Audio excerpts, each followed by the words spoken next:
திராவிட கோட்டையும் என்கிற இந்த சிறப்பு மாநாட்டை தலைமை வகித்து சிறப்பித்துக் கொண்டிருக்கிற தோழர் திங்கர் குமரன் அவர்களை, முன்னிலை வகித்து இந்நிகழ்வை சிறப்பித்துக் கொண்டிருக்கிற தந்தை பெரியார் திராவிடர் கழகத்தின் தலைமை நிலைய செயலாளர் இளங்கோவன் அவர்களை, இந்நிகழ்வில் பங்கேற்று நம்மிடையே உணர்ச்சிகரமாக உரையாற்றி அமர்ந்திருக்கிற மனிதநேய மக்கள் கட்சியின் தலைவரும் சட்டமன்ற உறுப்பினருமான பேராசிரியர் அண்ணன் ஜவாஹிருல்லா அவர்களை, தந்தை பெரியார் திராவிடர் கழகத்தின் பொதுச் செயலாளர் பெரியார் பெருந்தொண்டர் பெருமதிப்பிற்குரிய அண்ணன் கோவை கு ராமகிருஷ்ணன் அவர்களை, இந்நிகழ்வில் பங்கேற்று உரையாற்றி சிறப்பித்திருக்கிற, எப்போதும் பெரியார் கொள்கை வழியே பயணிப்பேன் என்கிற வகையில் உறுதியளிக்கக்கூடிய ஒரு சான்றாக இந்த நிகழ்விலே வந்து பங்கேற்று சிறப்பித்திருக்கிற தமிழ்நாடு கொங்கு இளைஞர் பேரவையின் தலைவர் மதிப்பிற்குரிய அண்ணன் தனியரசு அவர்களை, இந்நிகழ்வில் பங்கேற்று இதனை சிறப்பித்திருக்கிற தோழமை கட்சிகளை சார்ந்த தலைவர் பெருமக்களை, விடுதலை சிறுத்தைகள் கட்சியின் பொதுச் செயலாளரும் சட்டமன்ற உறுப்பினருமான தோழர் சிந்தனை செல்வன் அவர்களை, இதனை ஒருங்கிணைத்திருக்கிற தம்பி தபேதிக மாநில மாணவர் அணி செயலாளர் வடக்கு மண்டல செயலாளர் அதர்மம் மனோஜ்குமார் அவர்களை, நன்றியுரை ஆற்றவிருக்கிற ஊடக செயலாளர் தோழர் ஜனா விஜய் அவர்களை, என்னுடன் வருகை தந்திருக்கிற விடுதலை சிறுத்தைகள் கட்சியின் முன்னணி பொறுப்பாளர்களை, அரங்கம் நிறைந்து காணப்படுகிற இந்நிகழ்வை சிறப்பித்துக் கொண்டிருக்கிற தந்தை பெரியாரின் கருத்தியல் வாரிசுகளே, என் உயிரின் உயிரான விடுதலை சிறுத்தைகளே, உங்கள் அனைவருக்கும் என்னுடைய பணிவார்ந்த வணக்கத்தை தெரிவித்துக் கொள்கிறேன். அனைவரின் பெயரையும் பெயர்களையும் இங்கே விழிக்க இயலவில்லை, பொறுத்தருள வேண்டுகிறேன். தந்தை பெரியார் திராவிடர் கழகம் இந்த முக்கியத்துவம் வாய்ந்த சூழலில், சட்டப்பேரவை தேர்தல் நெருங்கிக் கொண்டிருக்கிற சூழலில், சனாதன சக்திகள் இந்த மண்ணை ஆக்கிரமிக்க துடித்துக் கொண்டிருக்கிற சூழலில், பெரியாரின் அரசியலை எந்த சக்தியாலும் வீழ்த்த முடியாது என்பதை உறுதிப்படுத்தும் நோக்கில் இந்த சிறப்பு மாநாட்டை ஒருங்கிணைத்திருக்கிறது. இதிலே பங்கேற்று உரையாற்றக்கூடிய ஒரு வாய்ப்பை எனக்கு வழங்கியமைக்காக அண்ணன் கோவை கு ராமகிருஷ்ணன் அவர்களுக்கு என்னுடைய நெஞ்சார்ந்த நன்றியை முதலில் உரித்தாக்குகிறேன். பெரியார்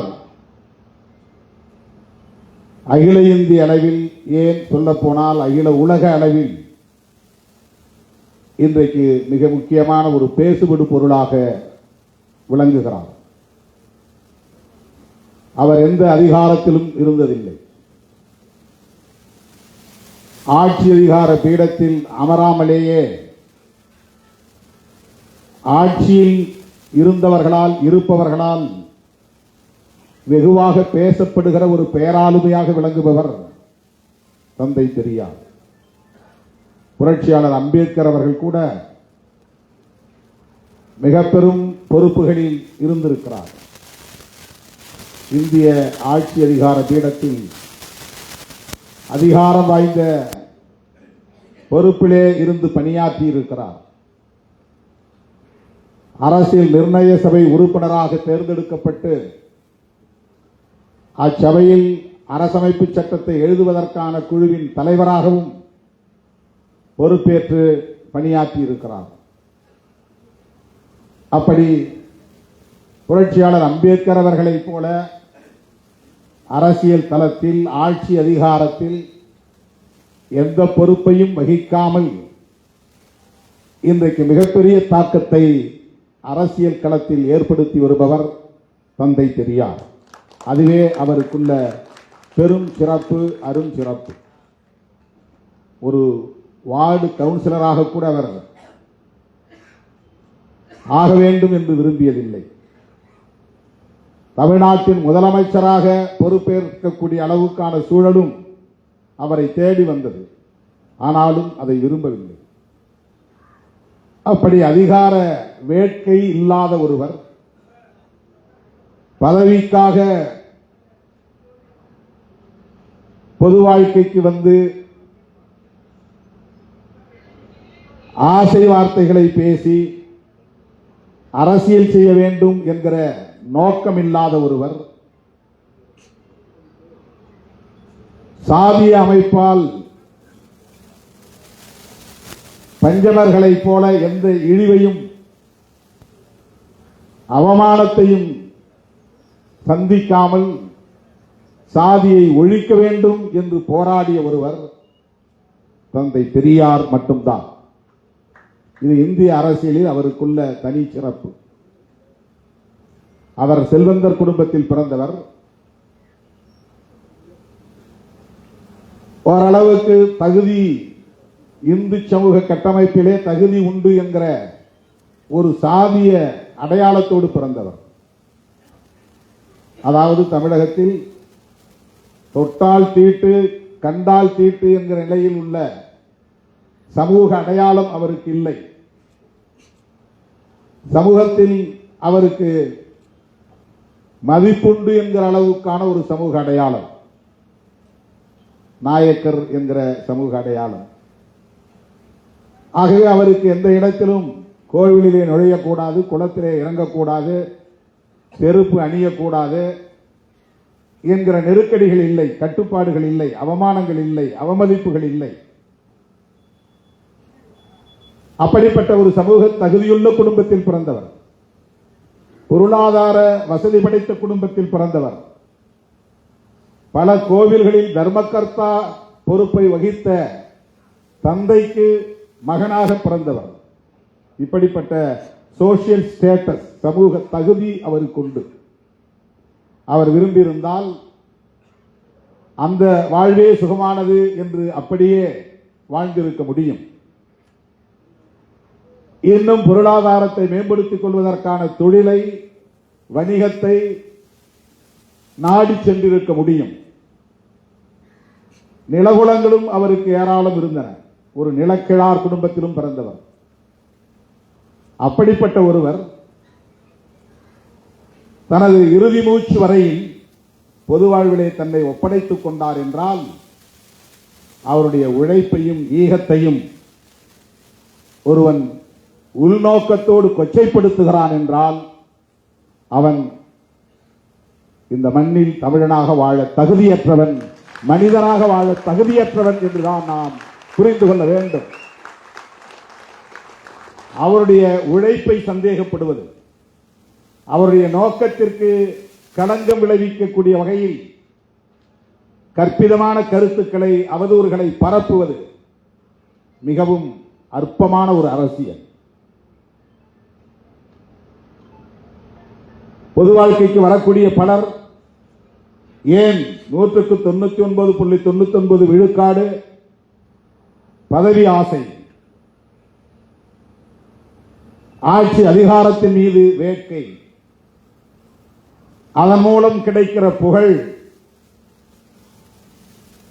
அதை ஒட்டி தம் மீது படுகிற வெளிச்சம், இவற்றுக்காகத்தான் பொது வாழ்க்கைக்கு வருகிறார்கள் என்பதை யாரும் மறுத்துவிட முடியாது. அப்படி எண்ணியிருந்தால் காங்கிரசிலேயே அவர் நீடித்திருக்க முடியும். அப்படி அவர் ஆசைப்பட்டிருந்தால் காங்கிரசிலேயே நீடித்து தமிழ்நாட்டின் முதலமைச்சராக ஆகியிருக்க முடியும். அல்லது அகில இந்திய அளவில் அவர் மிக உயர்ந்த பதவிக்கும் போயிருக்க முடியும்.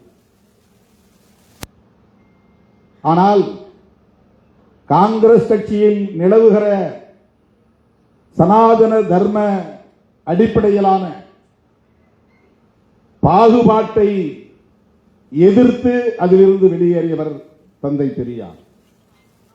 பதவி அவருக்கு முதன்மையானது இல்லை, புகழ் அவருக்கு நோக்கம் இல்லை.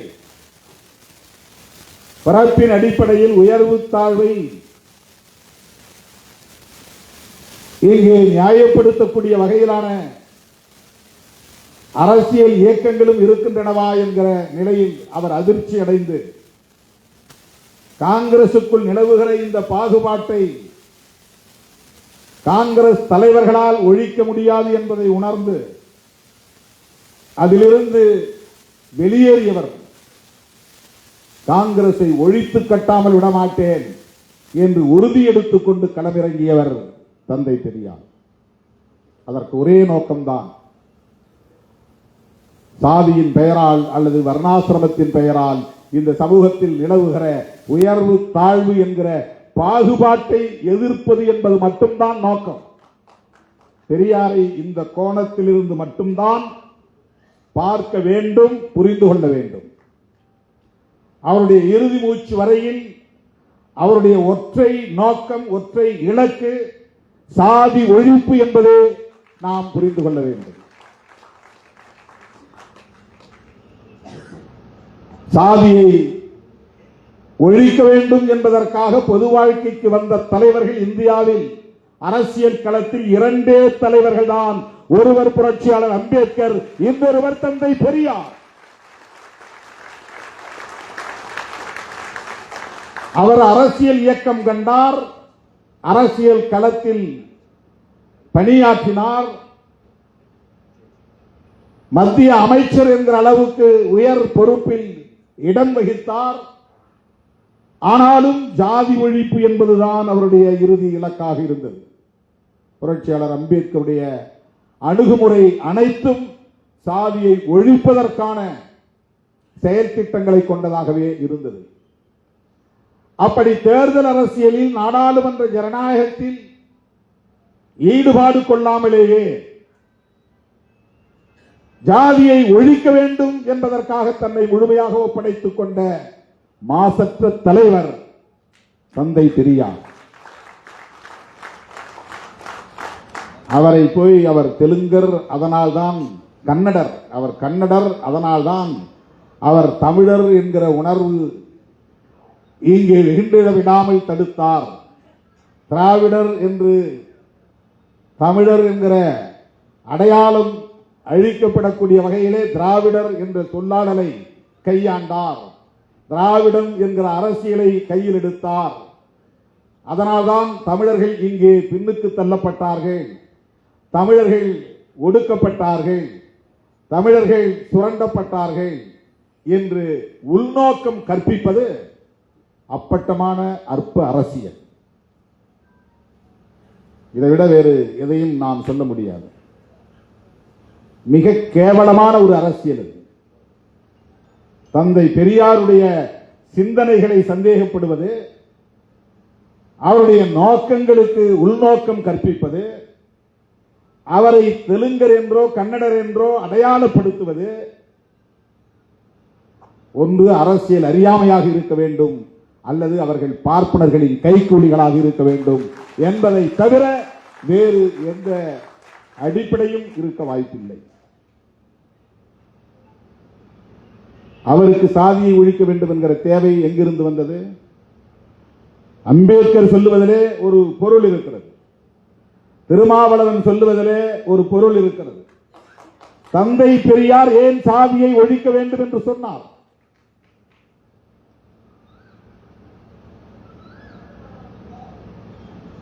இந்த கோணத்திலே தோழர்கள் சிந்திக்க வேண்டும். அவர் எதற்காக பார்ப்பனர்களை எதிர்க்க வேண்டும்? அதிகார பீடத்தில் ஆதிக்கம் செலுத்துகிற அந்த கும்பலோடு கைகோர்த்து குழாவ முடியுமே,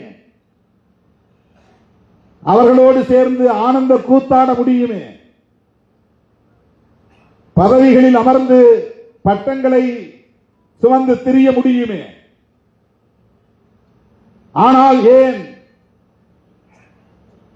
அதிகாரமும் ஆதிக்கமும் நிறைந்த பார்ப்பனர்களை எதிர்க்கிற நிலைப்பாட்டை தந்தை பெரியார் எடுத்தார்? அது வெறும் பார்ப்பன சமூகத்தின் மீதான வெறுப்பு அல்ல, இந்த சமூகத்தில் நிலை கொண்டிருக்கிற ஒரு தத்துவத்திற்கு எதிரான போர். ஆரியம், பார்ப்பனியம், சனாதனம் என்கிற கோட்பாட்டுக்கு எதிரான போர். இந்த அடிப்படை அறிவில்லாதவர்கள் தான் தந்தை பெரியாரை அடையாள அரசியலுக்குள் ஆழ்த்த பார்க்கிறார்கள், வீழ்த்த பார்க்கிறார்கள். அவர் எந்த அடையாளத்துக்குள்ளும் தன்னை ஆட்படுத்திக் கொள்ளவில்லை. அடையாள அரசியல் அவருக்கு ஒருபோதும் உடன்பாடு இல்லை. தன்னை தமிழன் என்று சொல்லிக் கொள்வதோ அல்லது கன்னடன் என்று சொல்லிக் கொள்வதோ அல்லது திராவிடன் என்று சொல்லிக் கொள்வதோ அல்லது இந்து என்று சொல்லிக் கொள்வதோ அப்படிப்பட்ட இந்தியன் என்று சொல்லிக் கொள்வதிலோ அவருக்கு எந்த உடன்பாடும் கிடையாது. எல்லா வரம்புகளையும் கடந்த ஒரு மாமனிதர் தந்தை பெரியார். இந்த சில்லும்பிகளின் கற்பனைகளுக்கு ஆட்படாதவர் தந்தை பெரியார். உங்க கற்பனைக்கெல்லாம் அவர் பிடிபடவே மாட்டார். அவர் ஒரு உலகம் தழுவிய பார்வை கொண்டவர், தத்துவார்த்த அடிப்படையோடு சமூகத்தை அணுகியவர், கோட்பாட்டு அணுகுமுறைகளோடு செயல் திட்டங்களை வரையறுத்துக் கொண்டவர். எந்த நிலைப்பாட்டை எடுத்தாலும் அதில் சாதி ஒழிப்பு தான் அவரது இலக்கு. தமிழன் என்று பேசினாலும் மொழியால் தமிழன் என்கிற உணர்வல்ல, அதில் ஜாதி ஒழிப்பு இருந்தால், அந்த செயல் திட்டம் இருந்தால் அதை உயர்த்தி பிடித்தார். அவ்வளவுதான். நான் இந்த மொழிக்குரியவன் என்று ஒருபோதும் அவர் பெருமை பேசியதில்லை. நான் இந்த மதத்திற்குரியவன் என்று ஒருபோதும் அவர் அந்த வரலாற்று புனைவுகளை பெருமையாக முன்னிறுத்தியதில்லை. அவர் வெளிப்படையாகவே சொல்லுகிறார், எனக்கு மொழி அபிமானம் கிடையாது, எனக்கு இன அபிமானம் கிடையாது, எனக்கு தேச அபிமானமும் கிடையாது என்கிறார். இப்படி ஒரு தலைவர் 20ஆம் நூற்றாண்டிலே இந்தியாவில் தோன்றியது இவர் ஒருவர் மட்டும்தான்.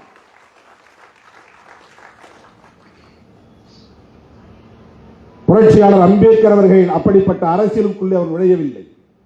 மொழியை பற்றியோ தேசத்தை பற்றியோ அவர் பெரிதாக அலட்டிக் கொள்ளவில்லை. அவருக்கும் சனாதன தர்மம் அழித்தொழிக்கப்பட வேண்டும் என்பது மட்டும்தான் நோக்கம்.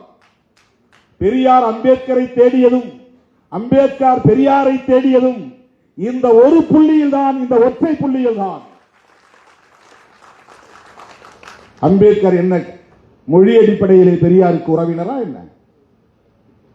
தெலுங்கரா கன்னடரா? ஏன் அம்பேத்கரை பெரியார் தேடி போக வேண்டும்? அம்பேத்கர் மராட்டியர், உங்கள் மொழியிலே சொல்ல போனால் அவர் மராட்டியர். பெரியார் உங்கள் மொழியில் சொல்ல போனால் அவர் கன்னடர். அவர்களுக்கிடையிலே இந்த உறவு எப்படி உருவானது? மொழி அடிப்படையிலா அல்லது திராவிடம் என்கிற திராவிட தேசத்தின் அடிப்படையிலா? இல்லை. அவரும் பார்ப்பனியத்தை எதிர்த்து போராடுகிறார், இவரும் பார்ப்பனியத்தை எதிர்த்து போராடுகிறார். கொள்கை வழி உறவு, கோட்பாட்டு உறவு. இதை புரிந்து கொள்ள அந்த அற்பர்களால் முடியாது. இதற்கு ஒரு தத்துவார்த்த பார்வை தேவை. அந்த அரசியல் புரிதல் இருந்தால் மட்டும்தான் இவர்களை அறிந்து கொள்ள முடியும்.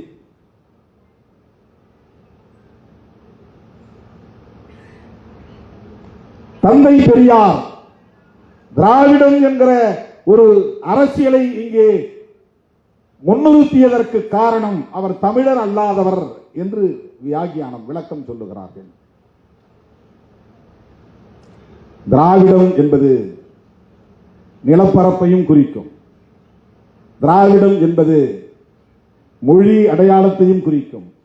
ஆனால் இந்த அளவுகோலை தந்தை பெரியார் எடுத்துக் கொள்ளவில்லை.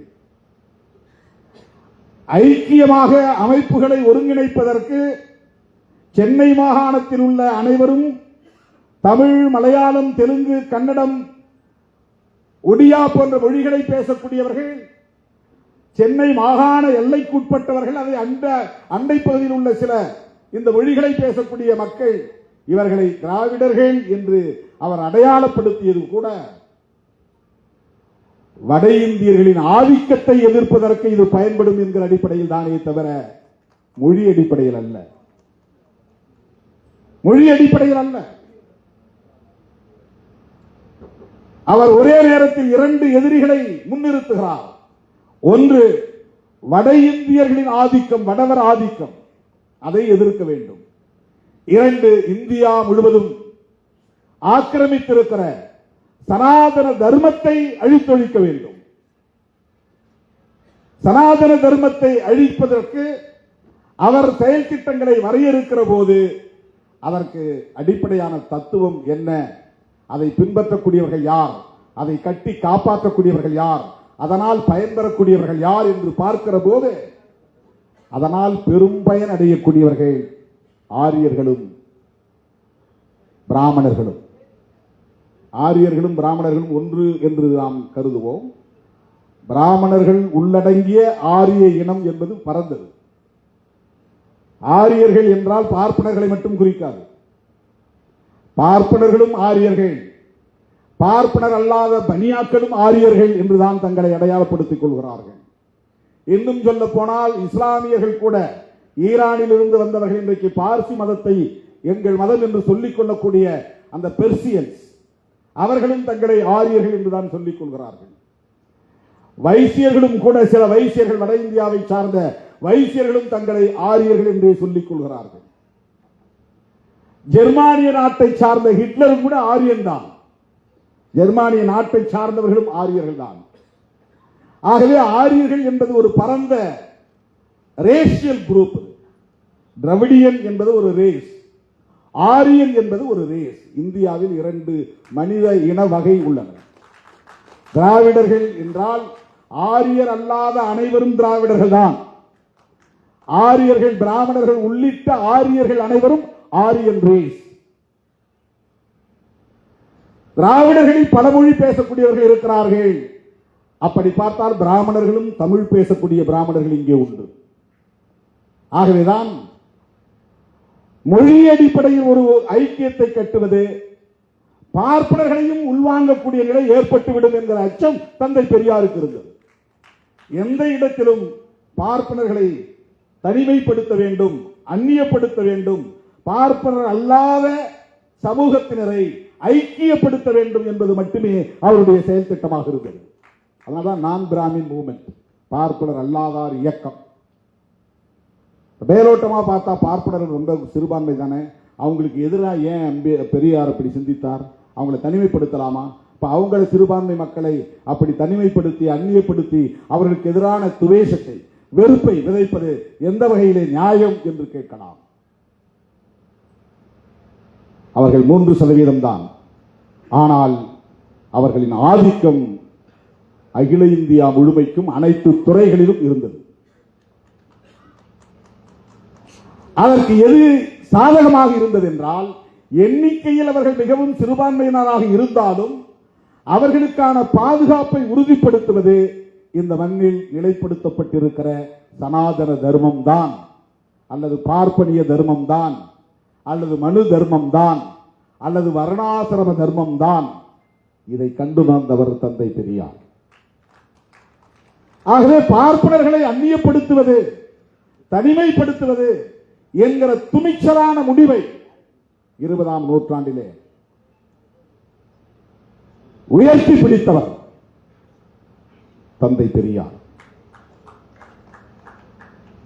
இது சாதாரணமான காரியம் இல்லை. இந்த துணிச்சல் எல்லோருக்கும் வந்து விடாது. உயர் நீதிமன்ற நீதிபதிகளாக இருந்தாலும், உச்ச நீதிமன்ற நீதிபதிகளாக இருந்தாலும் இன்றைக்கும் அவர்களே பெரும்பான்மையாக இருக்கிறார்கள். சாதி எண்ணிக்கையில் சிறுபான்மையாக இருந்தாலும் அதிகார பீடத்தில் அவர்கள் தான் பெரும்பான்மையாக இருக்கிறார்கள்.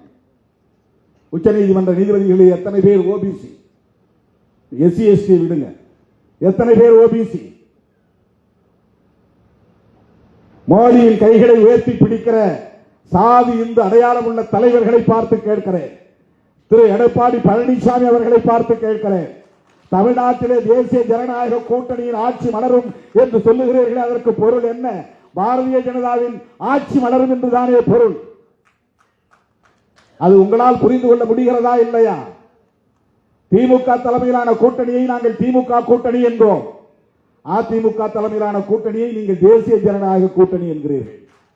உங்களால் அதை அதிமுக கூட்டணி என்று கூட சொல்ல முடியாத அளவுக்கு பலவீனப்பட்டு நிற்கிறீர்கள். நாளைக்கு அதிமுக கூட்டணி ஆட்சிக்கு வந்தால் அது பாஜக ஆட்சிக்கு வந்ததாகத்தான் பொருள். பாஜக ஆட்சிக்கு வந்தது என்றால் RSS ஆட்சிக்கு வந்ததாகத்தான் பொருள். RSS ஆட்சிக்கு வந்தது என்றால் ஆரியர்கள் பார்ப்பனர்கள் ஆட்சிக்கு வந்து விட்டார்கள் என்றுதான் பொருள். ஆரியர்கள் பார்ப்பனர்கள் ஆட்சிக்கு வந்து விட்டார்கள் என்று சொன்னால் பெரியார் வீழ்த்த நினைத்த சனாதனம் மீண்டும் இங்கே வலுப்பெற்று விட்டது என்றுதான் பொருள். இப்போது புரிகிறதா ஏன் திருமாவளவன் திமுகவோடு உடும்பு பிடியாக இருக்கிறான் என்று உங்களால் புரிந்து கொள்ள முடிகிறதா? சில அற்பர்கள் மூடர்கள் ஏதோ சில லாபங்களுக்காக ஆதாயங்களுக்காக திருமாவளவன் திமுகவோடு ஒட்டி கொண்டிருக்கிறான் என்று கருதுகிறார்கள். இல்லை, பெரியாரின் கருத்துக்களுக்கு வலு சேர்க்க வேண்டும் என்கிற தேவை இருக்கிறது. தேர்தல் அரசியலில் இருந்தாலும் இந்த கருத்தில் உடும்பு பிடியாக இருக்கிற இயக்கம் விடுதலை சிறுத்தைகள் கட்சி. இதனால் என்ன பாதிப்பு நேர்ந்தாலும் இழப்பு நேர்ந்தாலும் சேதமடைந்தாலும் அதை எதிர்கொள்வதற்கு தயாராக இருக்கிற இயக்கம் விடுதலை சிறுத்தைகள் கட்சி. திராவிடர் கழகம் திமுக கழகம் என்கிற இரண்டு கட்சிகளோடு பெரியாரின் சிந்தனைகள் பூண்டத்து போய்விடும் என்று கருதாதீர்கள். சிறுத்தைகள் இருக்கிற வரையில் இந்த மண்ணில் எந்த கொம்பனாலும் பெரியாரியத்தை வீழ்த்த முடியாது, அசைக்க முடியாது என்பதை நான் உறுதிப்படுத்த கடமைப்பட்டிருக்கிறேன். விடுதலை சிறுத்தைகள் கட்சி அம்பேத்கர் இயக்கம் மட்டுமல்ல, இது ஒரு பெரியார் இயக்கம். பெரியார் என்கிற அடையாளம் சிதைக்கப்பட்டால், பெரியாரின் சிந்தனைகள் அழித்தொழிக்கப்பட்டால் சிறுத்தைகளுக்கு இங்கே வேலை இல்லாமல் போய்விடும், அரசியல் செய்ய முடியாமல் போய்விடும். எங்களின் அரசியல் ஆதாரமே பெரியாரும் அம்பேத்கரும் தான்.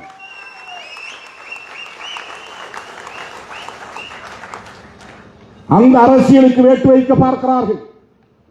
இது இன்றைக்கு நேற்றைக்கு நிகழ்ந்ததல்ல. பெரியார் வாழ்ந்த காலத்திலேயே பெரியாருக்கு நேருக்கு நேராகவே அவரை மிக கேவலமாக விமர்சித்திருக்கிறார்கள், எதிர்த்து அரசியல் செய்திருக்கிறார்கள். அவற்றை எல்லாம் ஒரு பொருட்டாகவே எடுத்துக்கொள்ளாதவர் தந்தை பெரியார்.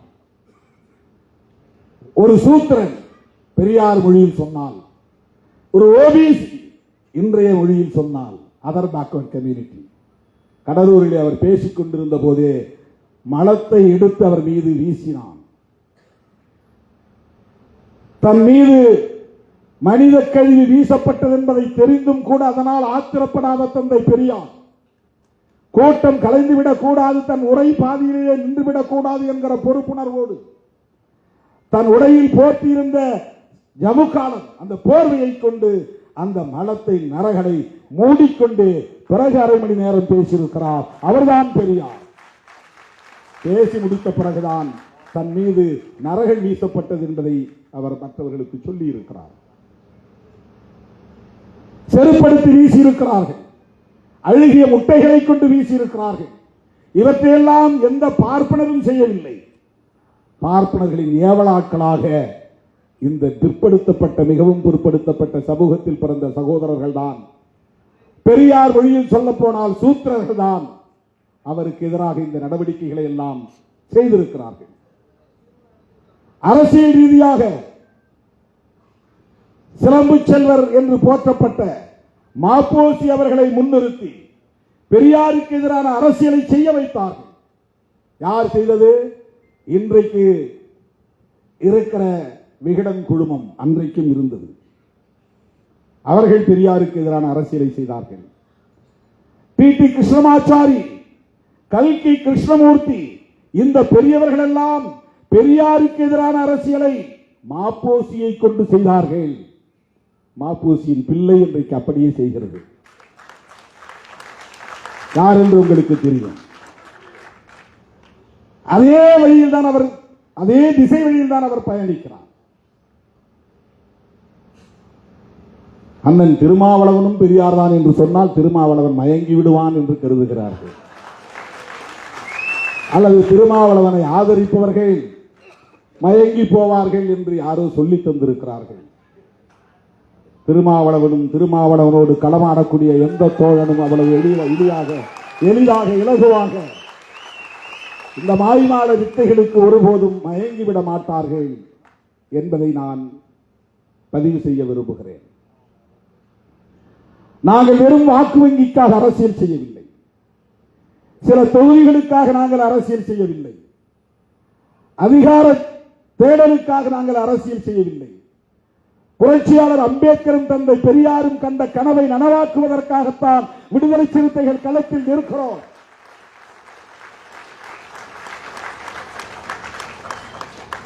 தேர்தல் நேரத்தில் கட்சியை கலைச்சிட்டு புதுசா பொறுப்பு போடக்கூடிய துணிச்சல் யாருக்காவது உண்டா?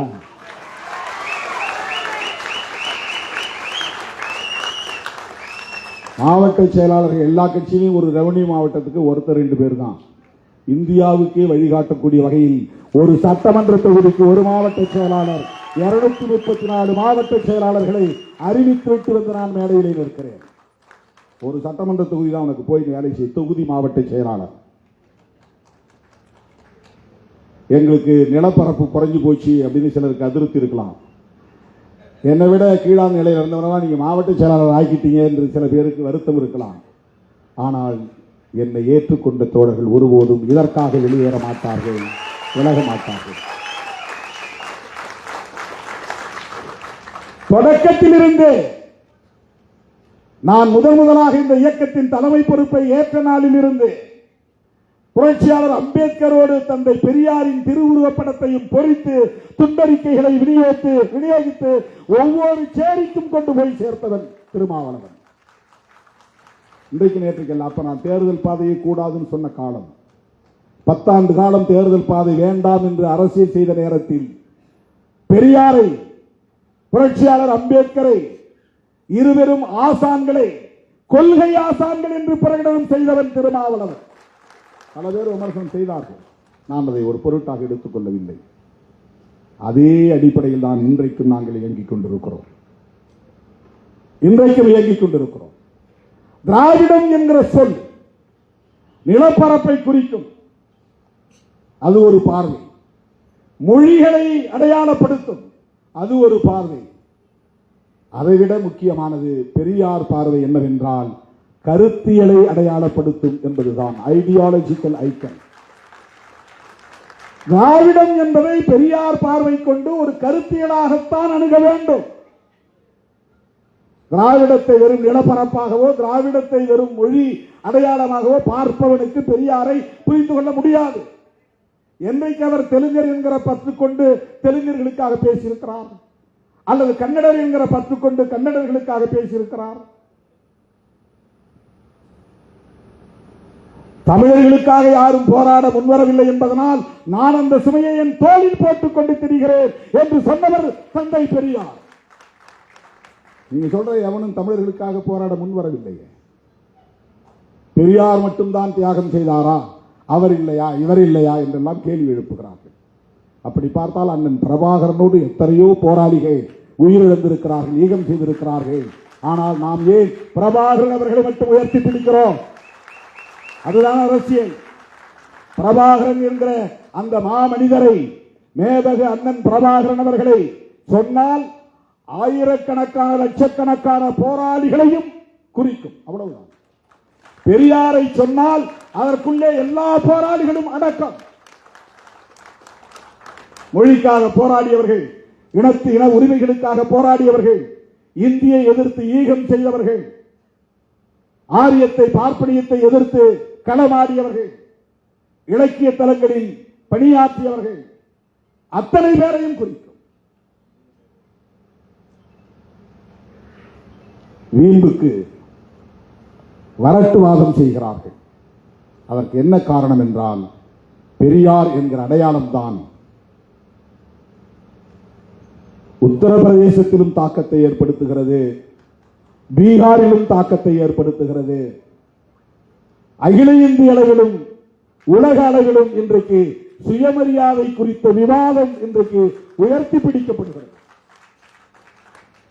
சுவிட்சர்லாந்தில் தாவோஸ் என்கிற இடத்தில் நடைபெறுகிற ஒரு பொருளாதார மாநாட்டில் பேசிய கனடிய பிரதமர் சுயமரியாதை தான் மனிதனுக்கு முதன்மையானது என்று பேசியிருக்கிறார் என்றால் அங்கே பெரியார் எதிரொலிக்கிறார்.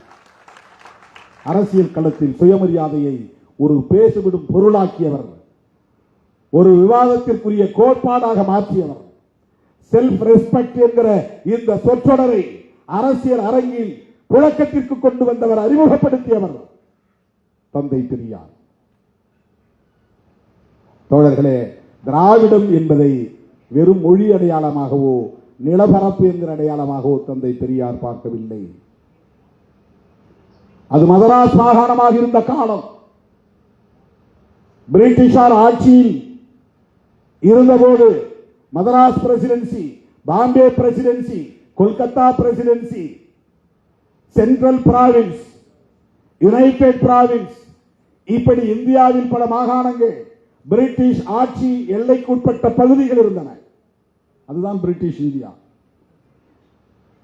திருவாங்கூர் சமஸ்தானம் அது சமஷ்டி, அது தனி ஆட்சி நிர்வாகத்தை கொண்டது. ஹைதராபாத் நிஜாம் தனி ஆட்சி நிர்வாகம் கொண்டது. மைசூர் மகாராஜா தனி ஆட்சி, அது ஒரு சமஸ்தானம். இதுபோல் எண்ணற்ற பல சமஸ்தானங்கள் இந்தியாவிலே உண்டு.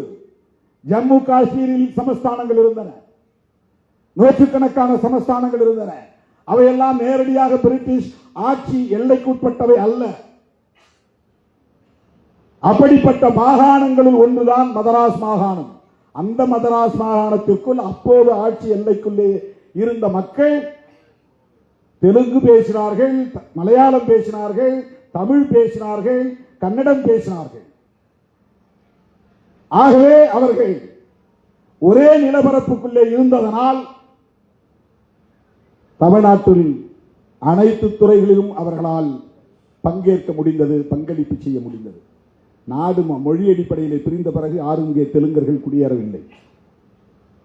மொழிவாரி மாகாணம் பிரிந்த பிறகு மலையாளிகள் இங்கே குடியேறிவிடவில்லை. இன்றைக்கு வட இந்தியர்கள் குடியேறுகிறார்கள். தொழிலாளர்கள் என்கிற பெயரில் இங்கே வந்து அமர்கிறார்கள். மார்வாடிகள் விடுதலைக்கு பிறகு பல பேர் வந்திருக்கிறார்கள். மொழிவாரி மாகாணமாக பிரிக்கப்பட்ட பிறகு பல பேர் புலம்பெயர்ந்து வந்திருக்கிறார்கள். இது வேறு. ஆனால் மதராஸ் மாகாணமாக இருந்த போது இந்த மொழி பேசக்கூடிய அந்தந்த பகுதிகள் பிறகு ஆந்திராவாக, அதன் பிறகு முதலில் பிரிந்தது ஆந்திரா தான். மொழி அடிப்படையிலே ஒரு மாநிலம் உருவானது ஆந்திரா.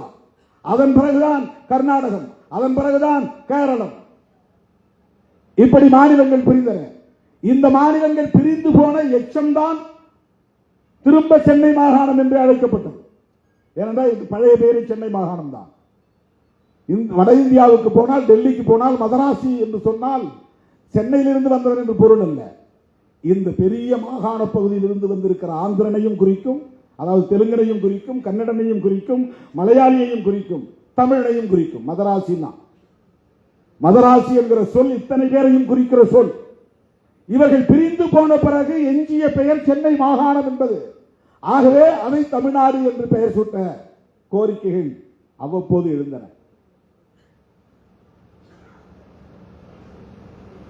அண்ணா ஆட்சியில் இருந்த காலத்தில் அதிகாரபூர்வமாக, சட்டப்பூர்வமாக தமிழ்நாடு என்று இதற்கு பெயர் சூட்டப்பட்டது. இது வரலாறு.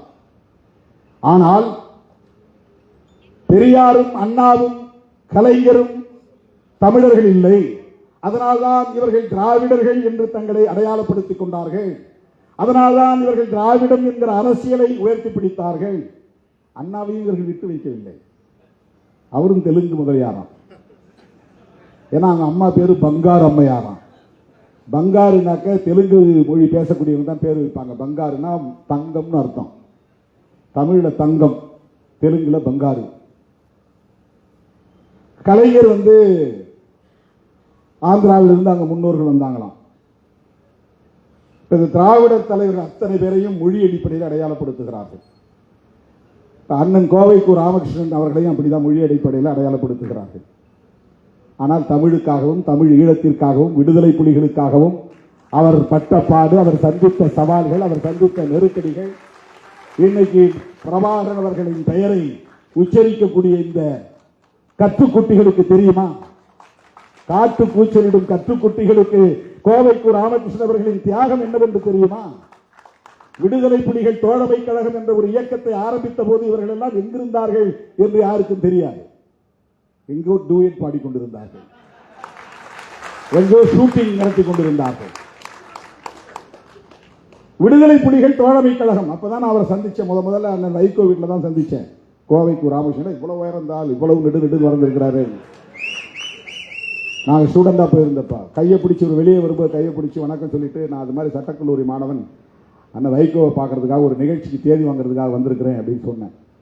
சரி போய் பாருங்கன்னு சொல்லிட்டு போனார். அந்த சந்திப்புன்னு எனக்கு நினைவு இருக்கிறது. 1987 அவர் வந்து அந்த எம்பி தொகுதியில் தேர்தலில் போட்டியிடும் போது விடுதலை புலிகள் தோழமை கழகம் சார்பில் 2-3 வண்டியில அந்த விடுதலை புலிகள் உடுப்போட, எப்படி புலிகள் அங்கே உடுப்பு உடுத்திருக்கிறாங்களோ அதே மாதிரி மிலிட்டரி உடை, அந்த உடையோட வந்து அவருக்கு தேர்தல் பணி செய்தார்கள். நான் அங்கே இருந்தேன். இப்போ அந்த வைகோ எம்பி தேர்தலில் போட்டியிட்டப்போ, லோக்சபா தேர்தலில், அந்த நாட்களில் இவர் சந்தித்த நெருக்கடிகள் இவர்கள் யாராவது சந்தித்ததுண்டா? இன்னைக்கு யாராவது சோசியல் மீடியாவில் எவனோ பேசலாம். பிக்ஸ் வந்த மாதிரி கையை கால உதறி கட்டிக்கிறாங்க. எல்லாம் கையை கால உதறிட்டு அடித்தொண்டையால காட்டு கூச்சலிட்டால் எல்லாம் மக்கள் ஏமாந்து விடுவார்கள் என்று கருதுகிறார்கள். கண்டவெல்லாம் பேசுறான், எவனோ பேசுறான், உள்நோக்கம் கற்பிக்கிறான். அவருக்கு என்ன தேவை வந்தது? தமிழர்களை வீழ்த்த வேண்டும் என்று, தமிழர்களை ஒடுக்க வேண்டும் என்று. அவர் என்ன பதவிக்கு ஆசைப்பட்டாரா? அம்பேத்கர் போய் பார்த்தா இங்க இருக்கிற தலித்துகள் நமக்கு ஓட்டு போடுவாங்க அப்படின்னு நினைச்சா போய் அம்பேத்கரை பார்த்தார்? நேரடியா போய் சந்தித்தார். மியான்மருக்கு வாங்க 2 பேரும் போவோம்னு சொல்லி 2 பேரும் போனாங்க. இன்னைக்கு மியான்மர், அன்னைக்கு பர்மா. அவர் எடுத்த முடிவுகளுக்கு அவ்வப்போது இங்கிருந்து பாராட்டுகளை தெரிவித்தவர் தந்தை பெரியார். அவர் மதம் மாறும்போது நீங்களும் வாங்க மதம் மாறுவோம் சொன்னார். அம்பேத்கர் அழைப்பு கொடுத்தார். இல்ல நீங்க போங்க, நான் வெளியே வந்துட்டேன்னா இந்த பசங்களை பேச முடியாது, சண்டை போட முடியாது, இவங்களை எதிர்த்து என்னால குரல் கொடுக்க முடியாது, நான் இங்க இருந்துகிட்டே பாத்துக்கிறேன், அவனா நானா பாத்துக்கிறேன் அப்படின்னு சொன்னவர் தந்தை பெரியார். நான் முஸ்லீமா மாறிட்டு அப்புறம் போய் நான் பார்ப்பனர்களை எதிர்த்து பேச முடியுமா? சனாதன தர்மத்தை எதிர்த்து பேச முடியுமா? இன்னைக்கு எந்த ஒரு முஸ்லீமாவது அதை எதிர்த்து பேச முடியுமா? பேச முடியாது. தன்னை ஜவாஹருல்லாவில் சனாதன தர்மம் இப்படி இருக்கு, திருமாவளவன் பேசுற மாதிரி அவரால் பேச முடியாது. பேசினா அது மதக்கலவரமா மாறி போயிடும். பேசுகிற துணிச்சல் உள்ளவர் தான், ஆனா அது மதக்கலவரமா மாறிடும். திருமாவளவனை ஒண்ணும் பண்ண முடியாது. நான் ஆணவத்தோட சொல்லல, நான் முஸ்லீம் இல்ல, நான் கிறிஸ்தவன் இல்ல, என்ன ஒண்ணும் பண்ண முடியாது. நான் பெரியாரின் பிள்ளை, அம்பேத்கரின் பிள்ளை, அவ்வளவுதான் என்னுடைய அடையாளம், அவ்வளவுதான் என்னுடைய அடையாளம். வேற எந்த அடையாளம் எனக்கு கிடையாது. எனக்கு சாதி ஒரு அடையாளம் கிடையாது, மதம் ஒரு அடையாளம் கிடையாது. எனக்கு மொழி என்பது மட்டும், மொழியும் கூட எனக்கு அடையாளம் கிடையாது.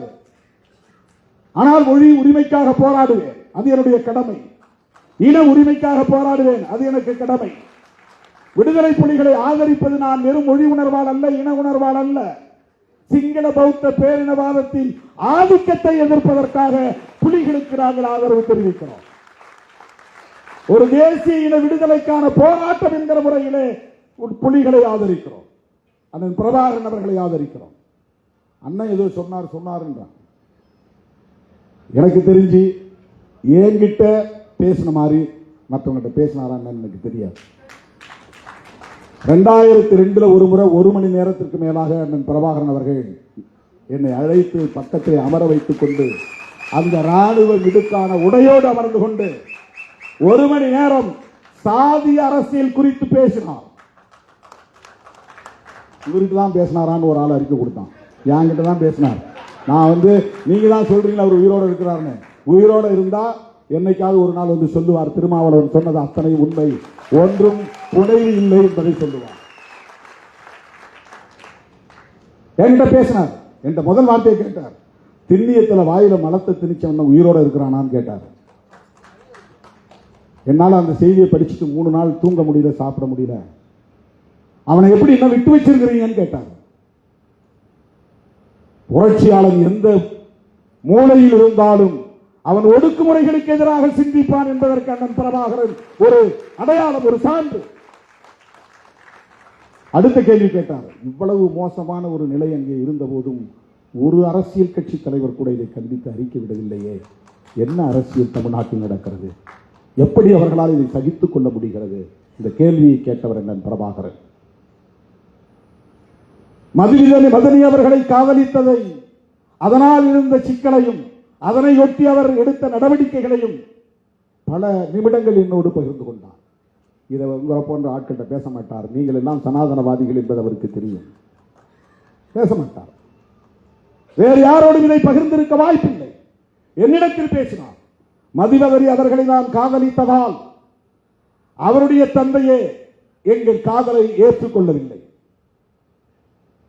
மாநிலத்தின் தமிழ்க்கூடல் முடிந்ததும் நான் வள்ளிக்கு சென்று அவரை சந்தித்த போது, அண்ணா உங்கள் மாமனாரை சந்தித்தேன் என்று சொன்னதும் அடுத்த நொடியே அவர் ஒரு வார்த்தை சொன்னார். நான் அதிர்ந்து போனேன். அதன் பிறகு அந்த காதல் குறித்தும், காதல் தொடர்பான பிரச்சனைகள் குறித்தும், அதனையொட்டி அவர் எடுத்த நடவடிக்கைகள் குறித்தும், வல்வெட்டி துறையிலே 14 பேரை நான் சுட்டுக் கொன்றேன் என்று சொன்னார். எவனும் இதை மறுக்க முடியாது. சாதிக்கு எதிரான நடவடிக்கை. மதிவதனி சார்ந்த சமூகம் நான் இல்லை என்பதனால் என்னை தலைவனாக ஏற்றுக்கொள்ள இந்த மண்ணில் பெரும் தயக்கம் இருந்தது. காலப்போக்கில் அது தகர்ந்து போனது.